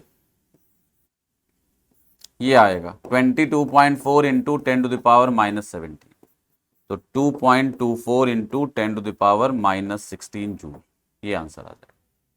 सीधा फॉर्मूला था। आगे बढ़ते हैं, ये सर्किट दिया हुआ है, 4 वोल्ट 8 वोल्ट की बैटरी है, 2 ओम 1 ओम का रेजिस्टेंस है, नीचे 9 ओम का रेजिस्टेंस लगा। क्या सॉल्व करना है, current and potential difference between the points P and Q। Current solve करनी है और P और Q के बीच का पोटेंशियल डिफरेंस सॉल्व करना। तो देखो, इस बैटरी का ईएमएफ इस तरफ है और इस बैटरी का ईएमएफ इस तरफ है। ये 4 वोल्ट की बैटरी है, ये 8 वोल्ट की बैटरी है। जब एक ही लाइन से बैटरी लगी होती है और ईएमएफ अपोजिट होता है तो माइनस कर लेते हैं बड़े वाले में से छोटा वाला। बड़ा 8 वोल्ट है, छोटा 4 वोल्ट है, तो नेट ईएमएफ जो अंदर आएगा, नेट ईएमएफ वो आएगा 8 - 4 यानी 4 वोल्ट, और डायरेक्शन पीछे की तरफ हो जाएगी, यानी पीछे की तरफ डायरेक्शन है तो एंटी क्लॉकवाइज करंट फ्लो करेगी। मतलब जैसा नेट ईएमएफ का डायरेक्शन होगा, अगर वो एंटी क्लॉकवाइज है तो करंट भी एंटी क्लॉकवाइज फ्लो करेगी, अगर ईएमएफ क्लॉकवाइज है तो करंट भी क्लॉकवाइज फ्लो करेगी। तो चूंकि यहां दोनों सेल्स का ईएमएफ अपोजिट है तो माइनस कर लिया 8 माइनस 4, ये 4 वोल्ट ईएमएफ आ गया। अब करंट का फॉर्मूला होता है total EMF upon total resistance. Direction का यहां कोई यूज नहीं, पूछा ही नहीं गया है। Net EMF upon total resistance. EMF तो 4 आ गया, रेजिस्टेंस निकालोगे तो 2 ओम प्लस 1 ओम 3 ओम हो जाएगा, और प्लस 9 ओम, सारे सीरीज में लगे हैं तो 12 ओम हो जाएगा। करंट आ जाएगी 1/3 एम्पियर। 1/3 एम्पियर ऑप्शन केवल फर्स्ट वाले में दिया है, तो पहला आंसर करेक्ट हो गया। जैसे कहिए सर पोटेंशियल डिफरेंस भी तो निकालना है, तो निकाल लोगे, आंसर तो पता ही चल गया। पोटेंशियल डिफरेंस कैसे निकालोगे? P पॉइंट से Q पॉइंट तक केवीएल लगा दोगे, तो P से Q तक केवीएल लगाओगे तो आपको पोटेंशियल डिफरेंस मालूम हो जाएगा। लगा देते हैं, देखो P का पोटेंशियल Vp, आगे गए, करंट ऐसे जा रही है, जब हम करंट के उल्टा जाते हैं तो प्लस में लिखते हैं potential difference plus IR। Current आगे जा रही, हमें पीछे जाना है तो plus current into resistance. Current I है और रेजिस्टेंस R1 है, वैल्यू रखते जाते हैं। चलो, तो करंट के उल्टा जाएंगे तो प्लस में लिखेंगे, प्लस Vp। करंट आगे जा रही है, हम उल्टा जा रहे हैं, प्लस करंट है I और I है 1/3, रेजिस्टेंस है 1 ओम, तो 1/3 इंटू 1। आगे बढ़े, बैटरी से गुजरे, बैटरी का जब हम ईएमएफ के डायरेक्शन में जाते हैं तो प्लस लिखते हैं, ईएमएफ अपोजिट जाते हैं तो माइनस। तो हम आगे जा रहे हैं तो प्लस लिखेंगे, ईएमएफ के डायरेक्शन में +4। 8 वोल्ट से गुजरे तो इसका ईएमएफ पीछे की तरफ है, लेकिन हम आगे जा रहे हैं, उल्टा जा रहे हैं ईएमएफ के, तो माइनस लेंगे। इस रेजिस्टेंस से गुजरे तो फिर करंट पीछे जा रही है और हम आगे जा रहे हैं, तो फिर करंट के उल्टा जा रहे हैं तो प्लस लिखेंगे। करंट है 1/3, रेजिस्टेंस है 2, और जब सारे खत्म हो जाए इक्वल टू VQ। तो अब सॉल्व करोगे तो देखो इधर लिख रहे हैं Vp, ये प्लस का 4 और माइनस का 8, तो माइनस का 4 बचेगा, ये प्लस का 2/3 ये वाला, और ये 1/3, 3/3 1 हो जाएगा। तो इन दोनों को जोड़ोगे तो 1 हो जाएगा, और ये माइनस का 4 बचेगा, तो Vp +1 -4 इक्वल टू VQ। तो सॉल्व हो गया, Vp - VQ equal to 3 volt. तो पोटेंशियल डिफरेंस आ जाएगा 3 वोल्ट। तो ये सही लिखा हुआ है, और वो तो सही होना ही था, इसके अलावा और कोई ऑप्शन ही नहीं था, तो ये 3 वोल्ट हो जाएगा, है ना। एग्जाम में होता तो हम पोटेंशियल सॉल्व ही ना करते, आंसर करंट का मिल गया और वो एक ही ऑप्शन है, तो वही आंसर हो जाएगा, है ना। आगे बढ़ते हैं। Figure below shows currents in A part of electric circuit, the current I is. तो देखो एकदम आसान है, किरचॉफ का फर्स्ट लॉ लगाना है। यहां से 2 एम्पियर आई, इधर से 2 एम्पियर आई, तो इधर 4 एम्पियर जाएगी। इस 4 में से 1 इधर चली गई तो बाकी 3 इधर जाएगी। इस 3 एम्पियर में से 1.3 इधर चली गई तो इधर जाएगी 3 - 1.3, यानी आंसर आ जाएगा 1.7 एम्पियर। तो सही आंसर होगा 1.7 एम्पियर, फर्स्ट ऑप्शन करेक्ट हो जाएगा, डायरेक्ट था। 2 thin long parallel wire separated by A distance B। 2 thin long parallel wires, long यानी इनफाइनाइट लेंथ के, थिन है, पैरेलल है, कैरिंग ए करंट I, दोनों में करंट सेम है, डायरेक्शन दी नहीं गई तो कुछ भी ले लेते हैं। B डिस्टेंस पे है। The magnitude of force per unit length exerted by one wire on the other. इनके बीच का फोर्स पूछ रहे हैं, फॉर्मूला है सीधे, सभी को याद होता है। फोर्स पर यूनिट लेंथ होता है μ0/2 I1 I2 बाई B। तो सही ऑप्शन हो जाएगा μ0/2 I1 I2 I² by B। Second option correct हो जाएगा, है ना। स्टेटमेंट वाला क्वेश्चन है, इसमें आपसे कहा जा रहा है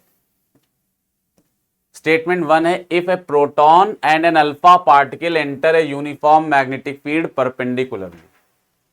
जब कोई चार्ज पार्टिकल किसी मैग्नेटिक फील्ड के अंदर परपेंडिकुलरली एंटर करता है तो वो सर्कुलर पाथ पे जाता है विद द सेम स्पीड, ये सेम स्पीड से एंटर करते हैं। Then the time period of revolution of the alpha particle is double that of proton. Time period की बात कर रहे हैं। देखो टाइम पीरियड का फॉर्मूला सबको मालूम है, सर्कुलर मोशन में टाइम पीरियड होता है 2 pi m by B Q.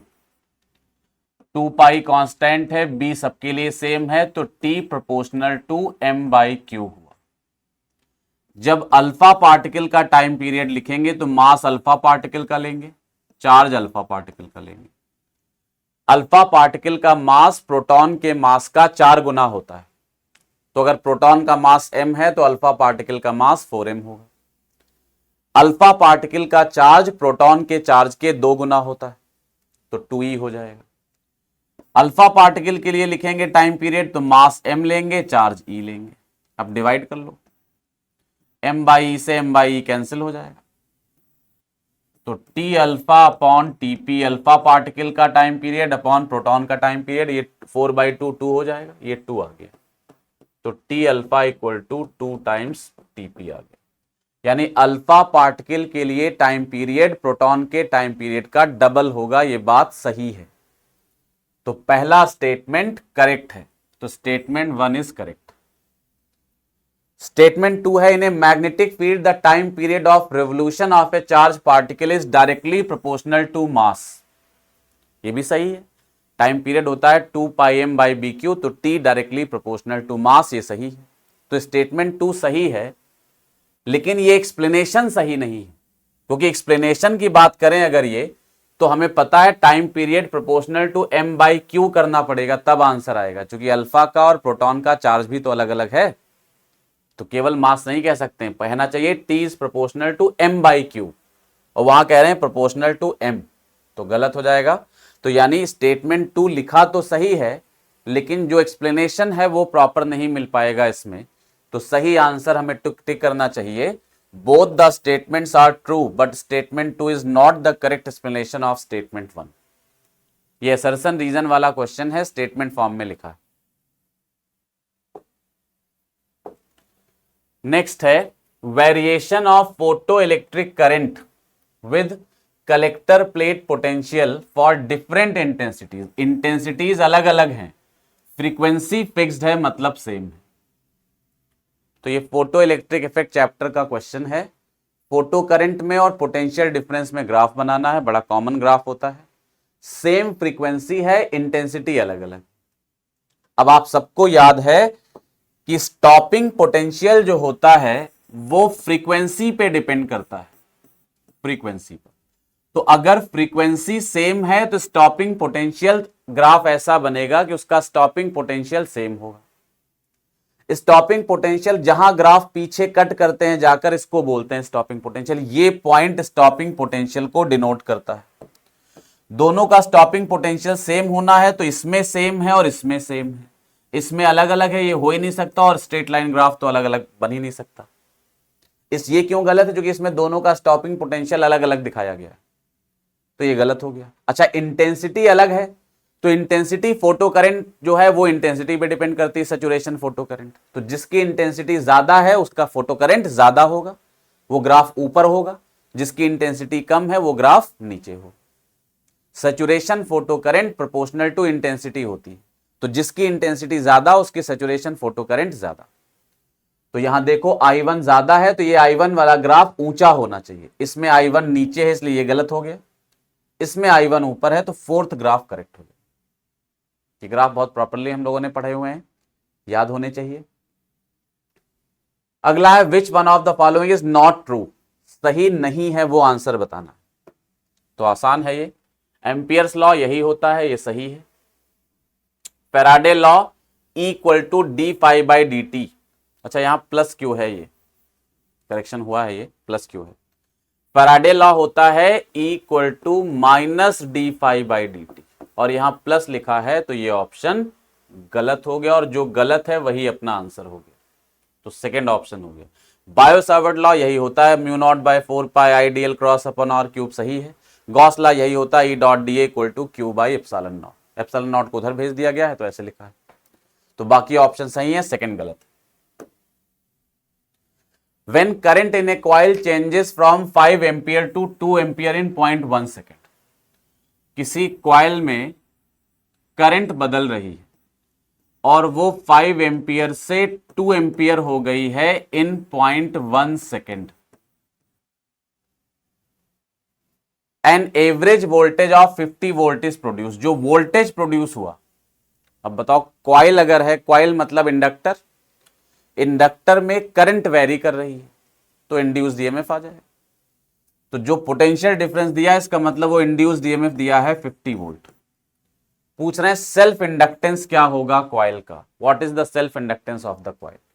सीधा फॉर्मूला लगाएंगे, equal to L D I by D T, यही होता है। ई 50 वोल्ट है एल, और D I by D T होगा rate of change in current. तो चेंज इन करंट है 5-2 और टाइम है 0.1, तो 50 इक्वल टू आएगा एल, ये 3/0.1, यानी 50 इक्वल टू आ जाएगा एल, और 3/0.1 करेंगे तो ये 30 आ जाएगा, तो एल आ जाएगा 5/3, यानी 1.67 हेनरी। तो सही ऑप्शन हो जाएगा सेकंड। आज थोड़ा सा हम हल्का सा जल्दी बता रहे हैं, क्योंकि एक आधा पेपर ऐसे भी देखो जो चीजें आपको याद हैं, नहीं तो और पेपर्स की तरह कराते तो पूरा एक्सप्लेन करते, फॉर्मूला क्या है, कहां से आया, क्यों आया। आज थोड़ा सा डायरेक्ट बता रहे हैं आपको, एक आधा पेपर ऐसे भी होना चाहिए। Alternating current is given by this. Alternating current हम सब पढ़ चुके हैं, इसका इक्वेशन दिया है I1 sign omega t plus I2 cos omega T. अगर करंट के फॉर्मूले में साइन कॉस दोनों टर्म आ रहे हैं, मतलब ये standard form of alternating current नहीं है, ये CAC का स्टैंडर्ड फॉर्म नहीं है। इसको स्टैंडर्ड फॉर्म में कन्वर्ट करो। कैसे कन्वर्ट करते हैं, इसको लिखा जा सकता है under root of I1 square plus I2 square sine omega t plus delta. Delta की कोई जरूरत नहीं, यहां अगर लिखना हो तो लिख सकते हैं, डेल्टा हो जाएगा, यहां कोई जरूरत नहीं डेल्टा की, I2 बाई I1, यहां खैर कोई जरूरत नहीं है, इसको हटा ही देते हैं, इसकी कोई जरूरत नहीं डेल्टा की, ये लिख लेंगे। और अब जो ये करंट आई, ये स्टैंडर्ड फॉर्म आया, और इसको बोलेंगे करंट की पीक वैल्यू। ये करंट की पीक वैल्यू या एम्पलीट्यूड कहलाएगा। और आरएमएस वैल्यू होती है किसी भी करंट की, आरएमएस वैल्यू इस फॉर्म में करंट अगर होगी तो वो होती है पीक वैल्यू अपॉन √2। तो पीक वैल्यू को √2 से डिवाइड कर देते हैं, तो under root I1 square plus I2 square by √2, ये हो जाएगी आरएमएस वैल्यू, और इसके हिसाब से सही आंसर हो जाएगा 4। कर सकते हैं हम लोग इसको आराम से। If the readings of V1 and V3 are 100 volt and are 100 volt, V1 और V3 ये वोल्ट मीटर्स लगे हैं, और ये इंडक्टर का वोल्टेज नापेगा, ये कैपेसिटर का वोल्टेज नापेगा। अब वो कह रहे हैं इंडक्टर और कैपेसिटर के वोल्टेज सेम है, V1 equal to V3 equal to 100। ये आपको पता है, जब इंडक्टर और कैपेसिटर के वोल्टेज सेम होते हैं तो ये कंडीशन होती है रेजोनेंस की कंडीशन। सीरीज LCR सर्किट में रेजोनेंस की कंडीशन होती है कि इंडक्टर और कैपेसिटर के वोल्टेज सेम हो जाते हैं, उनके जो रिएक्टेंस हैं XL इक्वल टू XC हो जाता है, ये सब सर्किट का इंपीडेंस मिनिमम हो जाता है, ये सब होता है। अच्छा, जब VL VC के बराबर हो जाएगा तो दोनों का जो वोल्टेज है वो अपोजिट फेज में होने की वजह से कैंसिल हो जाएगा। भाई नेट वोल्टेज क्या होता है, V equal to under root VR square plus VL minus VC का होल स्क्वायर। जब VL और VC इक्वल हो गए तो ये 0 हो जाएगा, तो नेट वोल्टेज VR के बराबर हो जाएगा, यानी रेजिस्टेंस का वोल्टेज नेट वोल्टेज के बराबर हो जाएगा। और नेट वोल्टेज कितना दिया है, 200 वोल्ट, तो रेजिस्टेंस का वोल्टेज हो जाएगा 200 वोल्ट। सीधा ऑप्शन टिक कर सकते थे, रेजोनेंस की एक कंडीशन होती है, हर सीरीज रेजोनेंस सर्किट में ऐसा ही होगा।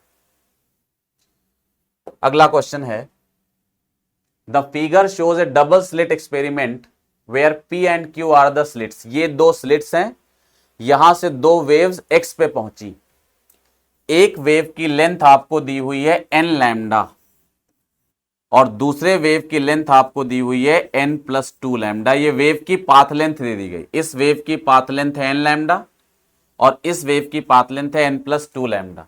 n is a constant, n is a whole number, ये लिखा हुआ है n यहां पर एक होल नंबर है, कोई भी नंबर हो सकता है 2 3 4 5 10 20 15 कुछ भी। लैम्डा वेवलेंथ, तो पूछ रहे हैं सेंट्रल फ्रिंजेस एज जीरो, मतलब कह रहे हैं अगर यहां पर सेंट्रल मैक्सिमा बन रहा है जीरो पर, यानी यहां पर सेंट्रल मैक्सिमा बन रहा है, तो पूछ रहा है बताओ एक्स पर क्या बनेगा, पहला मैक्सिमा, पहला मिनिमा, दूसरा मैक्सिमा, दूसरा मिनिमा, क्या बनेगा। तो आप जानते हो कहां पर क्या बनेगा वो कौन डिसाइड करता है, पाथ डिफरेंस। और पाथ डिफरेंस अगर इंटीग्रल मल्टीपल ऑफ लैम्डा होता है तो वहां पर मैक्सिमा बनता है, odd multiple of lambda by 2 होता है तो वहां पर मिनिमा बनता है। यहां पाथ डिफरेंस निकालिए, पाथ डिफरेंस अगर हम निकालेंगे डेल्टा एक्स दोनों का पाथ डिफरेंस, तो यह आएगा n+2 lambda minus n lambda. n lambda open करोगे ब्रैकेट कैंसिल हो जाएगा, तो पाथ डिफरेंस 2 लैम्डा आ गया। पाथ डिफरेंस जब इंटीग्रल मल्टीपल ऑफ वेवलेंथ होता है, वेवलेंथ का integral multiple 0 times 2 times 1 times 3 times 4 times 5 times 100 times 200 times 15 times, जब पाथ डिफरेंस वेवलेंथ का इंटीग्रल मल्टीपल होता है तो वहां मैक्सिमा बनता है। और जितना इंटीग्रल होता है, जितना मल्टीपल होता है, उसी नंबर का मैक्सिमा बनता है। जैसे 2 लैम्डा है तो सेकंड मैक्सिमा बनेगा, 4 लैम्डा होता तो फोर्थ मैक्सिमा बनता, 5th लैम्डा होता तो 5th मैक्सिमा बनता, 10th लैम्डा होता तो 10 लैम्डा तो 10th मैक्सिमा बनता, उस तरह से बनता। तो ये 2 लैम्डा है, इसका मतलब यहां क्या बनेगा, एक तो लैम्डा का इंटीग्रल मल्टीपल है तो मैक्सिमा बनेगा, और 2 टाइम्स है तो सेकंड मैक्सिमा बनेगा। 0 टाइम्स होता, 0 आ जाता तो सेंट्रल मैक्सिमा बनता, 1 लैम्डा होता तो फर्स्ट मैक्सिमा बनता, 3 लैम्डा होता तो थर्ड मैक्सिमा बनता। तो क्या बनेगा यहां पर, सेकेंड मैक्सिमा यानी सेकेंड ब्राइट फ्रिंज। तो ये ऑप्शन करेक्ट हो जाएगा। The angle of polarization for any medium is 60 degree. तो पूछ रहे हैं क्रिटिकल एंगल क्या हो। पोलराइजेशन एंगल मतलब आईपी, पी फॉर पोलराइजेशन, वो 60 डिग्री। तो पूछ रहे हैं म्यू बताओ, सीधा फॉर्मूला है, पोलराइजेशन एंगल का जो रिलेशन होता है म्यू से, वो होता है mu equal to tan IP। अगर पोलराइजेशन एंगल दिया है तो रिफ्रैक्टिव इंडेक्स होता है tan IP।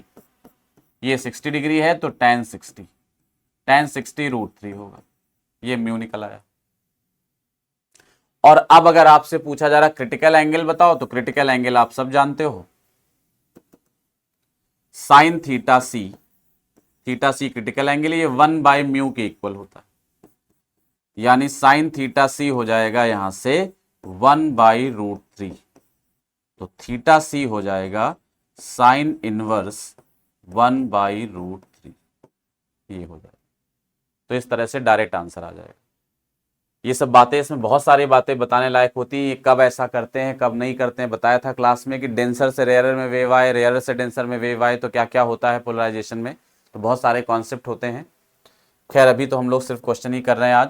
आज के पेपर में हम सिर्फ क्वेश्चन पे ध्यान दे रहे हैं कि अगर आपको डायरेक्ट सोल्यूशन जानना है तो क्या होगा। अगर पूरा एक्सप्लेन करते हैं तो वीडियो काफी लंबा भी हो जाता है, 3 घंटा, और 3 घंटे में पूरा एक्सप्लेन होता नहीं है, और ज्यादा लंबा होगा अगर और प्रॉपरली एक्सप्लेन करेंगे तो।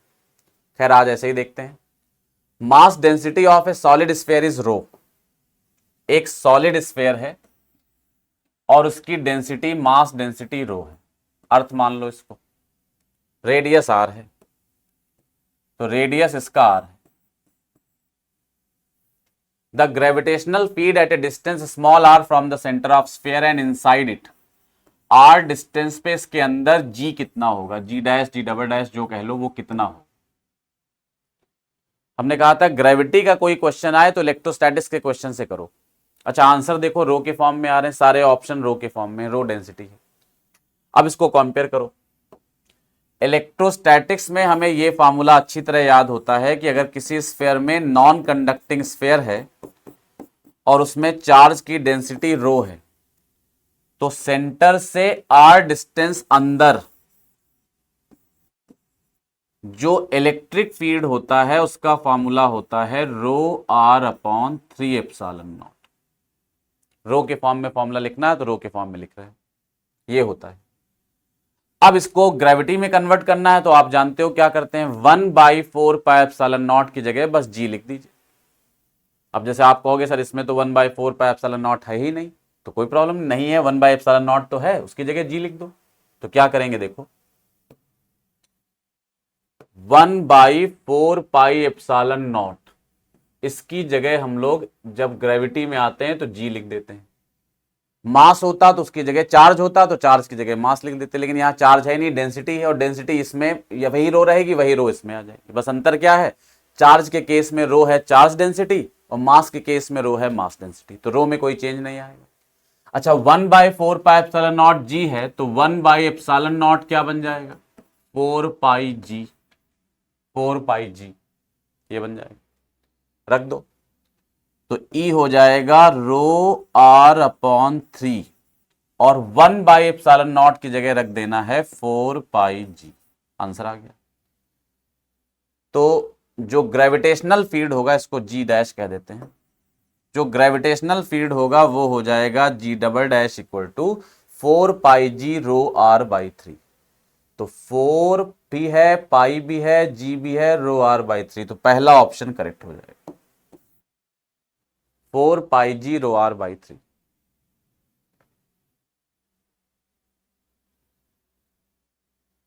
आगे बढ़ते हैं। Which of the following figure represents the variation of particles momentum and de Broglie wavelength? तो बड़ा आसान सा है, lambda equal to h by p होता है, पी मोमेंटम है, तो लैम्डा प्रोपोर्शनल टू 1/p।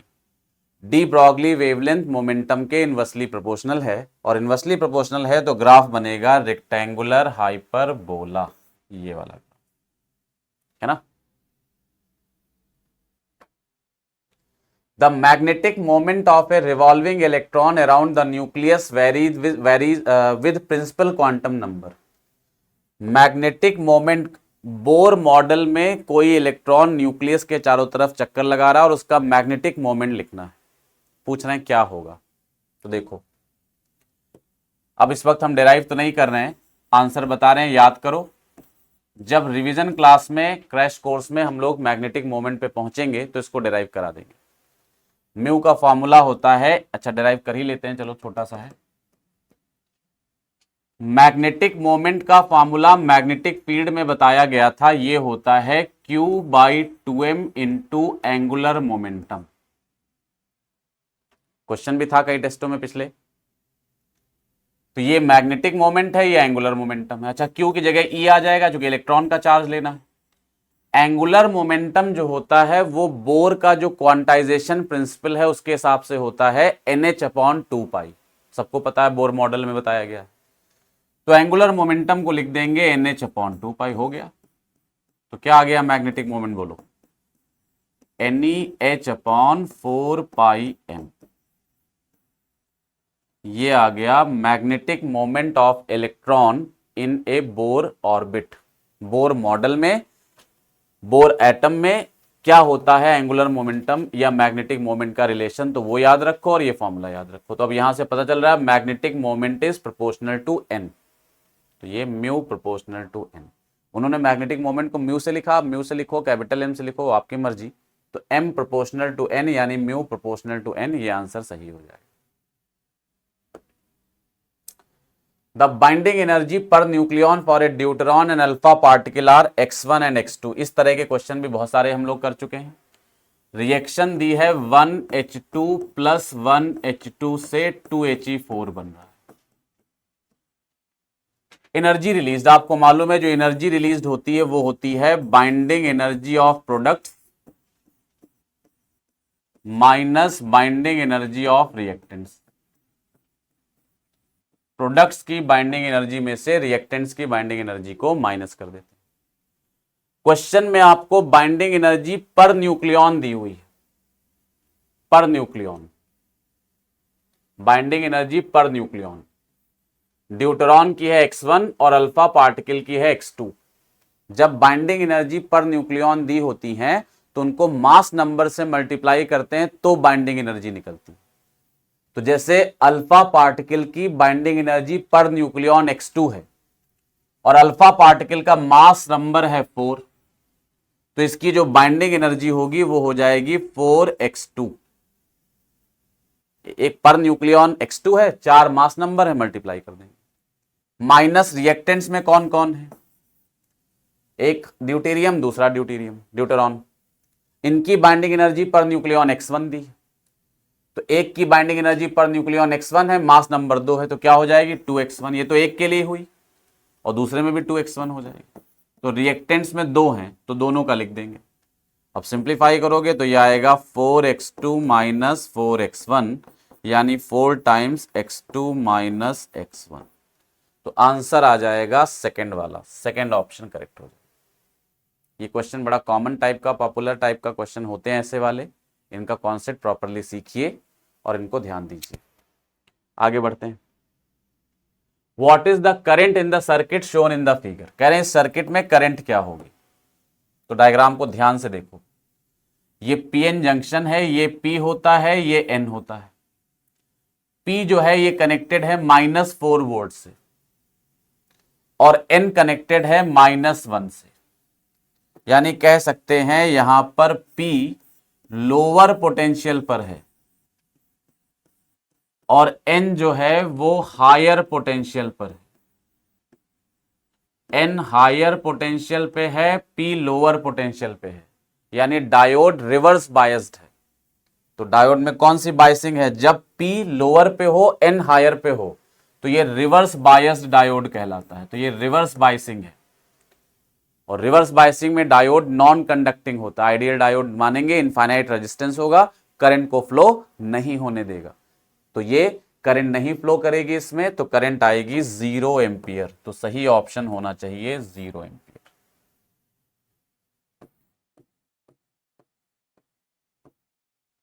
है ना।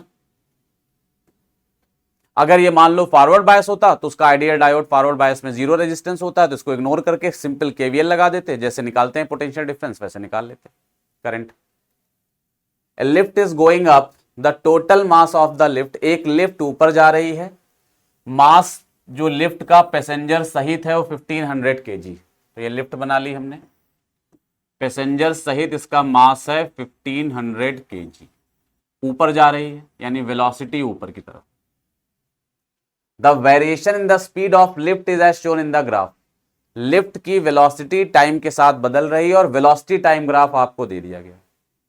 अब यहां से एक बात पता है, वेलोसिटी टाइम ग्राफ का स्लोप आपको एक्सेलरेशन देता है, तो इसका स्लोप हमें एक्सेलरेशन दे देगा। निकालना क्या है? Tension in the rope pulling the lift. आप जानते हो लिफ्ट में सभी लोग बैठते हो, ऊपर जो रोप लगी होती है यही तो लिफ्ट को पुल करती है, इसमें टेंशन टी है अगर, तो टी निकालना है।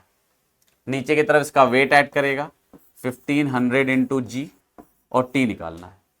न्यूटन लॉज का क्वेश्चन है, F equal to m a वाले फॉर्मूले पे बेस्ड है। चलाने वाला फोर्स माइनस रोकने वाला force equal to m a, है ना, T minus m g equal to m a. अब ये पक्का करना पड़ेगा ये जाएगा किधर, V किधर है उससे थोड़ी ना मतलब है, A किधर है। अगर इसमें एक्सेलरेशन है तो A ऊपर होगा, V के डायरेक्शन में होगा। अगर रिटार्डेशन है तो A नीचे होगा, V के उल्टा होगा। A पता करना पड़ेगा, A के बिना कुछ नहीं कर पाएंगे। A निकालने के लिए ग्राफ दिया है, किस टाइम पर पूछा गया? At T equal to 11 seconds,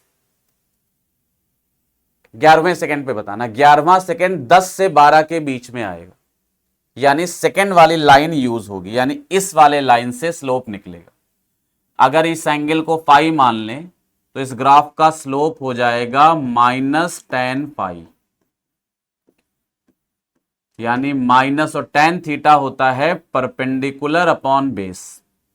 perpendicular की लेंथ 3.6 दी हुई है और बेस 10 से 12 यानी 2 दिया, तो ये आ जाएगा -1.8 स्लोप आया। और आपको मालूम है वेलोसिटी टाइम ग्राफ का स्लोप एक्सेलरेशन देता है, यानी ये A कहलाएगा। तो A आ गया -1.8 और माइनस आया है, इसका मतलब डायरेक्शन नीचे की तरफ होगी, वेलोसिटी के उल्टा होगी, ये रिटार्डेशन होगा। तो ये रिटार्डेशन है, जा रहा है ऊपर, लिखा है लिफ्ट इज गोइंग अप, मतलब लिफ्ट की वेलोसिटी ऊपर है लेकिन ए नेगेटिव आया है, मतलब ये नीचे की तरफ होगा, यानी लिफ्ट में रिटार्डेशन होगा, रुकने वाली होगी लिफ्ट। और ए नीचे है तो इक्वेशन क्या बनेगी, 1500G minus T equal to 1500A। क्या इक्वेशन बनाई है, mg minus T equal to ma, mg minus T equal to ma। Value रख लो तो t आ जाएगा 1500, कॉमन हो जाएगा, g माइनस a। वैल्यू रखेंगे, g की वैल्यू 9.8 और a की वैल्यू 1.8। अब ये ना कहिए सर a को -1.8 रखिए, माइनस क्यों रखेंगे, माइनस से ही तो मतलब क्या किया, नीचे की तरफ है, तो जब नीचे ऑलरेडी ले लिया है तो अब क्यों माइनस रखेंगे, तो ये आ जाएगा। 9.8 क्यों रखा, क्योंकि देखो ये 1.8 है तो इतना कैलकुलेशन समझ में आ जाना चाहिए, इससे आसान हो जाएगा। 10 ले लेते थोड़ा सा मुश्किल होता। तो 9.8 में से 1.8 गया तो 8 बचा, 1500 इंटू 8 करेंगे तो ये आ जाएगा 12,000 न्यूटन, 12,000 न्यूटन। ये टेंशन हो जाएगा रोप में, तो सही ऑप्शन होगा थर्ड वाला। ये भी डायरेक्ट क्वेश्चन ही था। For the given combination of gates, if the logic states of inputs A, B, C, ये कॉम्बिनेशन दिया है। एक बार वो कह रहे हैं A की वैल्यू A, B, C तीनों की वैल्यू 0 है, और एक बार कह रहे हैं A, B 1 है और C 0 है, तो कह रहे हैं आउटपुट क्या होगा, D में आउटपुट क्या मिलेगा। तो आसान है, देखो कैसे आप इसका डिमॉर्गन थ्योरम से फाइनल रिजल्ट लिख के आंसर निकाल सकते हैं, नहीं तो डायरेक्ट निकाल सकते हैं। ये और गेट है, सब लोग पहचानते हैं। ये नैंड गेट है, ये भी सब लोग पहचानते हैं। और गेट में आउटपुट कैसे जाता है देखो, तो अगर ये 0 लिया, ये 0 लिया और ये 0 लिया A0 B0 C0, पहला आंसर 0 0 और गेट में जाएगा तो आंसर 0 ही आएगा, तो इसका आउटपुट 0 आ गया। और C तो 0 था ही, तो इसमें 0 चला गया, यानी जो नैंड में इनपुट गया वो 0 0 गया। नैंड का मतलब होता है एंड का नॉट, तो पहले एंड का आउटपुट बताओ फिर नॉट लगा दो। 0 एंड 0 है तो एंड में क्या आएगा 0, और नैंड है नॉट लगा है तो आंसर क्या आ जाएगा 1, तो D1 आ गया, यानी पहला आउटपुट 1 आया, है ना। ये और गेट है, ये नैंड गेट है। 0 0 गया तो ये 0 रहेगा, ये 0 जाएगा। अब नैंड गेट में 0 0 जा रहे हैं, तो पहले एंड में 0 0 भेजो तो आंसर 0 आएगा, और एंड का नॉट कर दोगे, उल्टा कर दोगे तो आंसर 1 हो जाएगा। तो पहला ऑप्शन 1 आएगा। अब पहला ऑप्शन 1 थर्ड में और फोर्थ में दिया हुआ है, तो फर्स्ट नहीं हो सकता, सेकंड नहीं हो सकता, थर्ड फोर्थ में से एक होगा। अब सेकंड चेक कर लेते हैं। सेकंड में ए जो है वो भी 1 है, बी भी 1 है, लेकिन सी अगेन 0। अब चेक करते हैं, दोबारा कलर चेंज करके लिख देते हैं। ये अब ए 1 है, बी भी 1 है, सी 0 ही। 1 और 1 जाएगा तो और में आंसर 1 आएगा। नैंड में पहले एंड में 1 और 0 जाएगा तो आंसर 0 जाएगा, आंसर 0 आएगा, और नैंड है तो आंसर 1 हो जाएगा, तो अगेन आउटपुट क्या आएगा 1, तो दोबारा आंसर 1 ही आ जाएगा। तो सही आंसर होगा 1,1, यानी फोर्थ ऑप्शन करेक्ट हो जाएगा, ठीक है ना, फोर्थ ऑप्शन करेक्ट हो जाएगा। 39 क्वेश्चन है, particle of mass 0.1 kg subjected to a force which varies with distance as shown in the figure.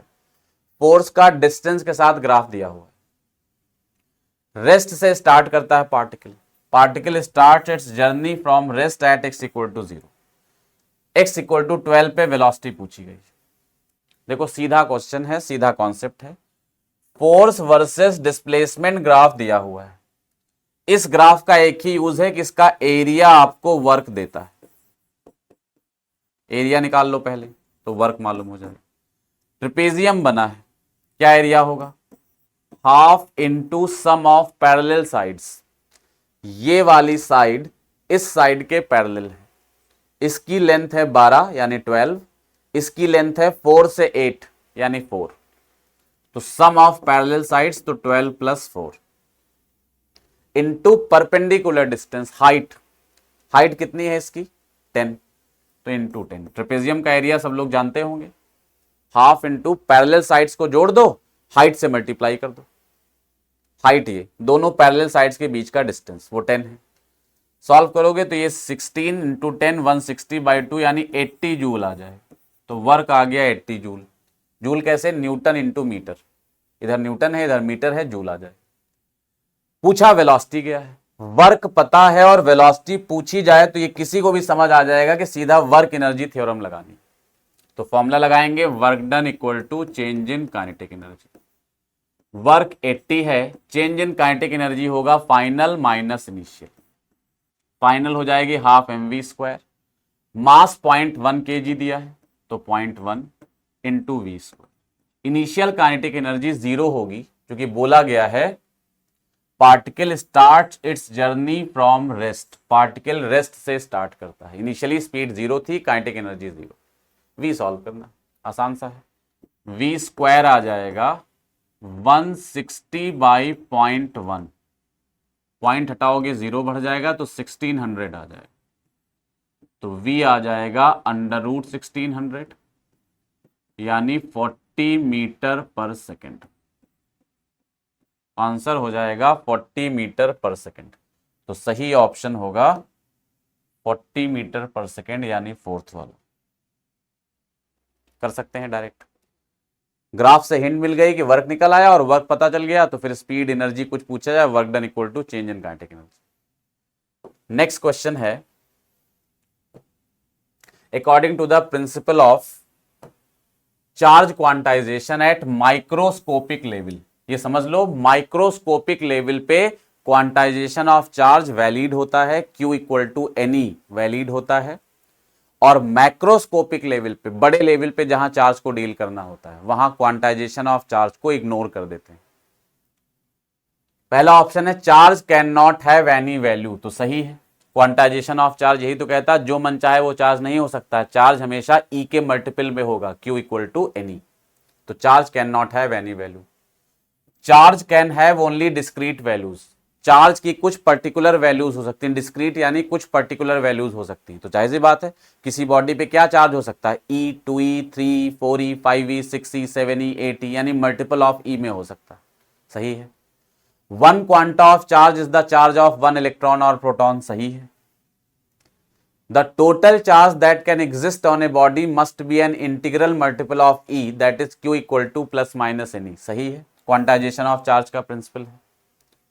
A body may be given a charge of 7 into 10 to the power minus 19 coulomb, ये गलत है, ये quantization principal को fail कर रहा है। देखो कैसे, Q इक्वल टू एनी होना चाहिए, हर चार्ज इस फॉर्मूले को सेटिस्फाई करना चाहिए। Q की वैल्यू है 7 into 10 to the power minus 19 और E है 1.6 into 10 to the power minus 19, ये कट गया तो n की वैल्यू आ गई 7/1.6 और ये इंटीजर नहीं आएगा। जबकि क्वांटाइजेशन प्रिंसिपल कहता है माइक्रोस्कोपिक लेवल पे कि Q की वैल्यू हमेशा E के इंटीग्रल मल्टीपल के बराबर होना चाहिए, यानी Q इक्वल टू एनी में n इंटीजर होना चाहिए, और यहां इंटीजर नहीं है इसलिए ये गलत है। ऐसा चार्ज किसी बॉडी को दिया नहीं जा सकता, तो E गलत है। अब पूछना है कौन कौन से ऑप्शंस करेक्ट होंगे, तो A B C D correct है, तो फोर्थ ऑप्शन सही हो जाएगा, A B C and D only, चौथा ऑप्शन करेक्ट हो जाएगा। नेक्स्ट क्वेश्चन की तरफ चलते हैं। Electric dipole having dipole moment P is kept in a uniform electric field E, एक डाइपोल को यूनिफॉर्म फील्ड में रखा गया। Maximum torque on the dipole, तो टॉर्क होता है P sine theta, maximum torque लेंगे तो साइन थीटा भी मैक्सिमम हो जाएगा, और साइन थीटा की मैक्सिमम वैल्यू 1 होती है, तो ये P आ जाएगा। तो मैक्सिमम टॉर्क हो जाएगा PE, तो ये मैच करेगा A से 4, तो A से 4। अब A से 4 देख लो किसमें किसमें है, एक ही ऑप्शन में है, तो थर्ड ऑप्शन करेक्ट हो जाएगा, है ना। चेक करने को और चेक कर सकते हैं, लेकिन सही ऑप्शन ऐसे ही पता चल गया, एग्जाम होता तो आगे बढ़ जाते। बी है मिनिमम टॉर्क, मिनिमम 0 होगा, तो बी का 1 हो जाएगा, बी का 1 मैच कर रहा है। सी है dipole moment is parallel to electric field. आप जानते हो जब डायपोल मोमेंट इलेक्ट्रिक फील्ड के पैरेलल होता है तो डायपोल पे टॉर्क 0 होता है और ये स्टेबल इक्विलिब्रियम की कंडीशन होती है। तो dipole is parallel to electric field, ये स्टेबल इक्विलिब्रियम होगा, तो सी का 2 हो जाएगा। Dipole is anti parallel to electric field, ये अनस्टेबल इक्विलिब्रियम की कंडीशन होगी, तो डी का 3 हो जाएगा। तो ए का 4, बी का 1, सी का 2, डी का 3, आंसर थर्ड हो जाएगा। वो तो पहले भी पता चल गया था। The SI unit of mobility is, mobility को हम डिफाइन करते हैं drift velocity per unit electric field. Drift velocity लिखते हैं मीटर पर सेकेंड और इलेक्ट्रिक फील्ड लिखते हैं वोल्ट पर मीटर। मीटर ऊपर चला जाएगा तो ये आएगा metre square upon volt into second. तो यूनिट होगी metre square upon volt into second, यानी फर्स्ट ऑप्शन करेक्ट हो जाएगा, है ना।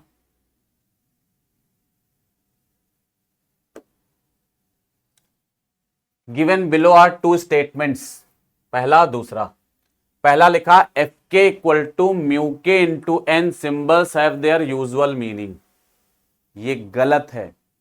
F k equal to mu k into n होता है, लेकिन मैग्नीट्यूड इक्वल होता है एफ के का म्यू के इंटू एन के बराबर। वेक्टर लगा देने का मतलब है एफ के का डायरेक्शन और एन का डायरेक्शन सेम होगा। क्या ऐसा होता है? एन जो है वो किधर लगता है बताओ? जब इस तरह से बॉडी रखी है, नॉर्मल रिएक्शन कैसे लगता है? इस तरफ को, ऐसे। और मान लो बॉडी आगे जा रही है, तो जो फ्रिक्शन लगता है काइनेटिक या जो भी लग रहा है, वो फ्रिक्शन कैसे लगता है? उल्टा, ऐसे। तो क्या एफ के और एन का डायरेक्शन सेम है? जब दो वेक्टरों का डायरेक्शन सेम होता है तभी वेक्टर को ऐसे वेक्टर लगा के लिखते हैं। तो मैग्नीट्यूड तो एफ के का म्यू के एन के बराबर होता है, लेकिन डायरेक्शन सेम नहीं है, तो F k equal to mu के एन में वेक्टर नहीं लगा सकते हैं। तो पहला स्टेटमेंट गलत हो गया। तो स्टेटमेंट 1 इज फॉल्स। अब स्टेटमेंट 2 में कह रहे हैं kinetic friction and normal reaction are the components of net contact force. कह रहे हैं कांटेक्ट फोर्स के कंपोनेंट्स होते हैं, तो ये सही है। कांटेक्ट फोर्स का मतलब जो कांटेक्ट सरफेस के बीच में लगे, और नॉर्मल रिएक्शन भी ब्लॉक और फ्लोर की कांटेक्ट सरफेस के बीच में लगता है। काइनेटिक फ्रिक्शन भी ब्लॉक और फ्लोर के कांटेक्ट सरफेस के बीच में लगता है। तो जो नेट कांटेक्ट फोर्स अगर आपसे जो कह रहे हैं वो क्या होगा, तो अगर इन दोनों का रिजल्टेंट निकाल लो, रिजल्टेंट, इन दोनों का रिजल्टेंट निकालोगे तो ये आएगा। इसको हम बोलेंगे नेट कांटेक्ट फोर्स। तो एफ के और एन का रिजल्टेंट होगा नेट कांटेक्ट फोर्स, और उसकी वैल्यू होगी under root f square plus f k square plus n square. यहां कोई जरूरत नहीं इसकी, बता रहे हैं। और जब एफ नेट इन दोनों का रिजल्टेंट है, तो उल्टा ये दोनों एफ नेट क्या क्या कहलाएंगे? कंपोनेंट्स। अगर ए और बी का रिजल्टेंट आर है, तो ए और बी आर के क्या होते हैं? कंपोनेंट्स। तो अगर एफ के और एन का रिजल्टेंट एफ नेट है, तो एफ के और एन जो है ये एफ नेट के कंपोनेंट्स होंगे। तो जो सेकंड स्टेटमेंट है वो करेक्ट है। Kinetic friction and normal reaction are the components of contact force. तो statement 2 is correct but 1 is false. तो फोर्थ ऑप्शन सही हो जाएगा। 1 गलत है, 2 सही है।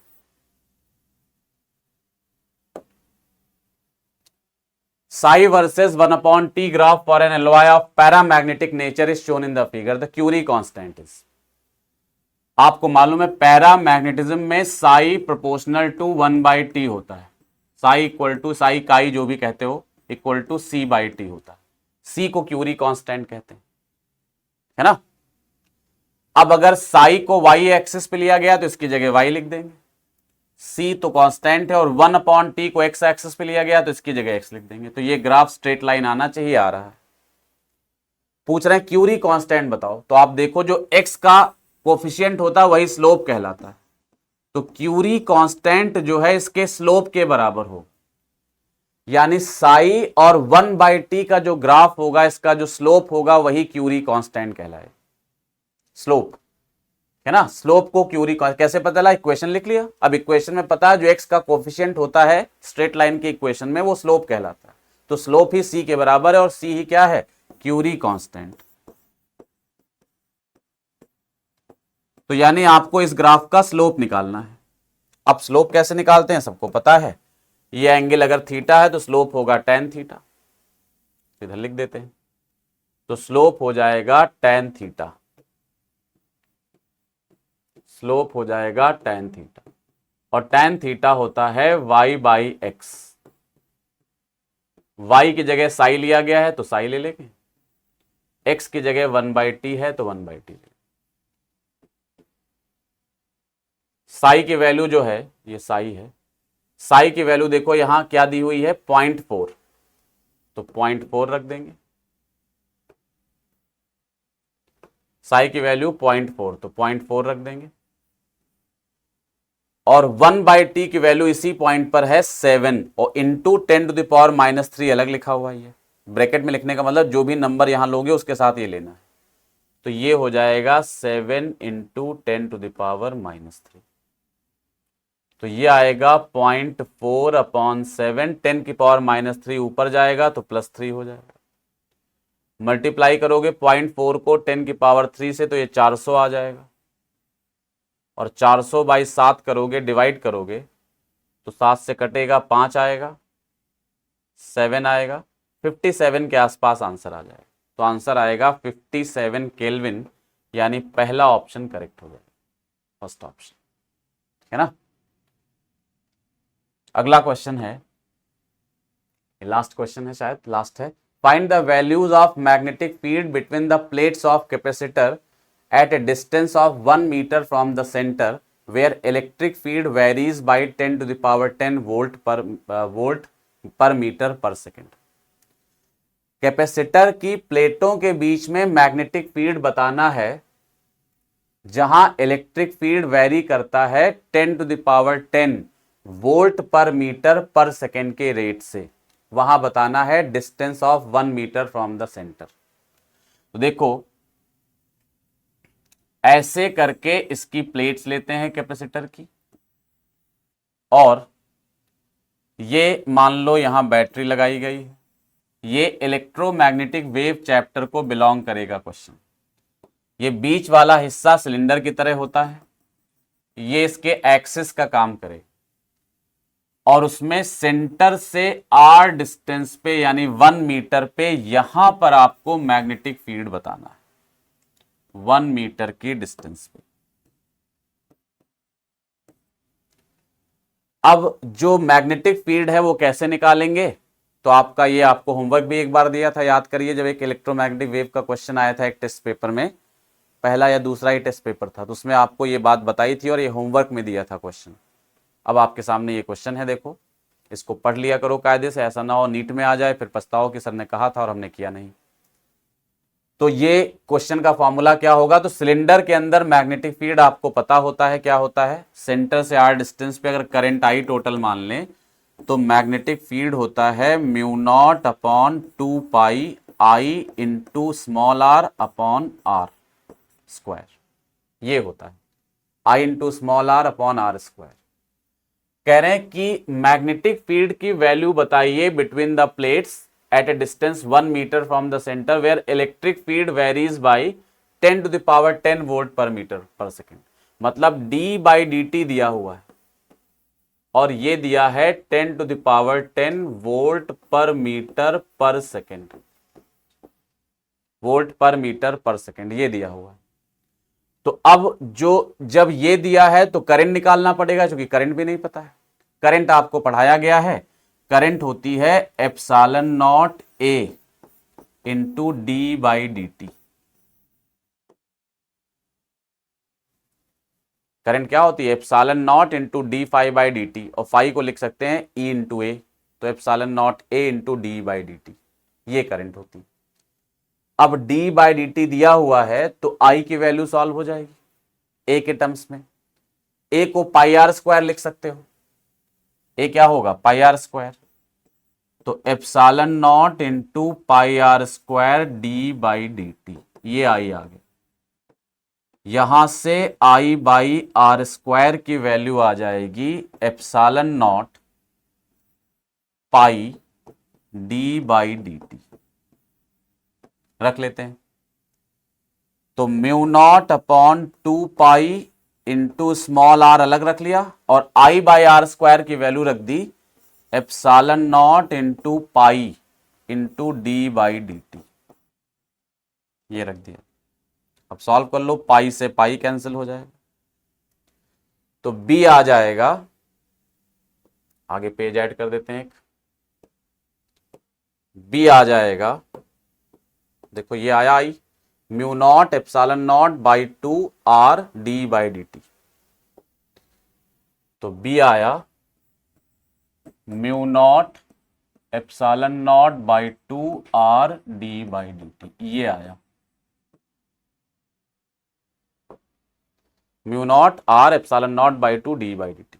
अच्छा, अब इसमें एक ये कर सकते हो, म्यू नॉट एप्सिलॉन नॉट की वैल्यू रखो तो बहुत लंबा हो जाएगा, तो ये हम लोग जानते हैं, बट सी हम जानते हैं 1 by root mu naught epsilon naught होता है। तो म्यू नॉट एप्सिलॉन नॉट की जगह हम लिख सकते हैं 1 बाई सी स्क्वायर। तो बी आ गया, इसकी जगह 1 बाई सी स्क्वायर लिख देंगे, तो r by 2 c square d by D t. अब वैल्यू रख दो सबकी। आर आपको दिया हुआ है, डिस्टेंस दी है 1 मीटर, तो आर 1 हो जाएगा। D by D T 10 to the power 10 दिया है, वैल्यू रख लो। तो आर 1 मीटर दिया है, सी स्क्वायर का मतलब हो जाएगा 3 इंटू 10 टू द पावर 8 का स्क्वायर, ये स्पीड ऑफ लाइट है, और D by D T 10 to the power 10 दिया है, चेक कर लो, D by D T 10 to the power 10 दिया है, रख लेंगे। अब सॉल्व कर लो, तो ये आएगा b equal to 10 to the power 10 upon whole upon 2 into 3 का स्क्वायर 9 हो जाएगा, इंटू 10 टू द पावर 16। तो b आएगा, ये ऊपर चला जाएगा, तो 10 की पावर -6 अपॉन 18, ये मैग्नेटिक फील्ड है। अब -6 से इसको और सॉल्व करना है, तो इसको ऐसा करो, 100 इंटू 10 टू द पावर -8 लिख लो अपॉन 18। अब सॉल्व हो जाएगा, ये लगभग आ जाएगा 6 into 10 to the power -8 newton per ampere metre, या जो यूनिट लिखना चाहो। तो 6 इंटू 10 टू द पावर -8 के आसपास आंसर आएगा। माइक्रो टेस्ला में आ रहा है, ये आ जाएगा, पहला वाला ऑप्शन करेक्ट हो जाएगा। ये लगभग 6 है, अप्रोक्सीमेट किया है, तो 5.56 into 10 to the power -8 tesla, 6 into 10 to the power -8, ये आंसर आएगा। इस तरह से इस क्वेश्चन को सॉल्व कर सकते हैं।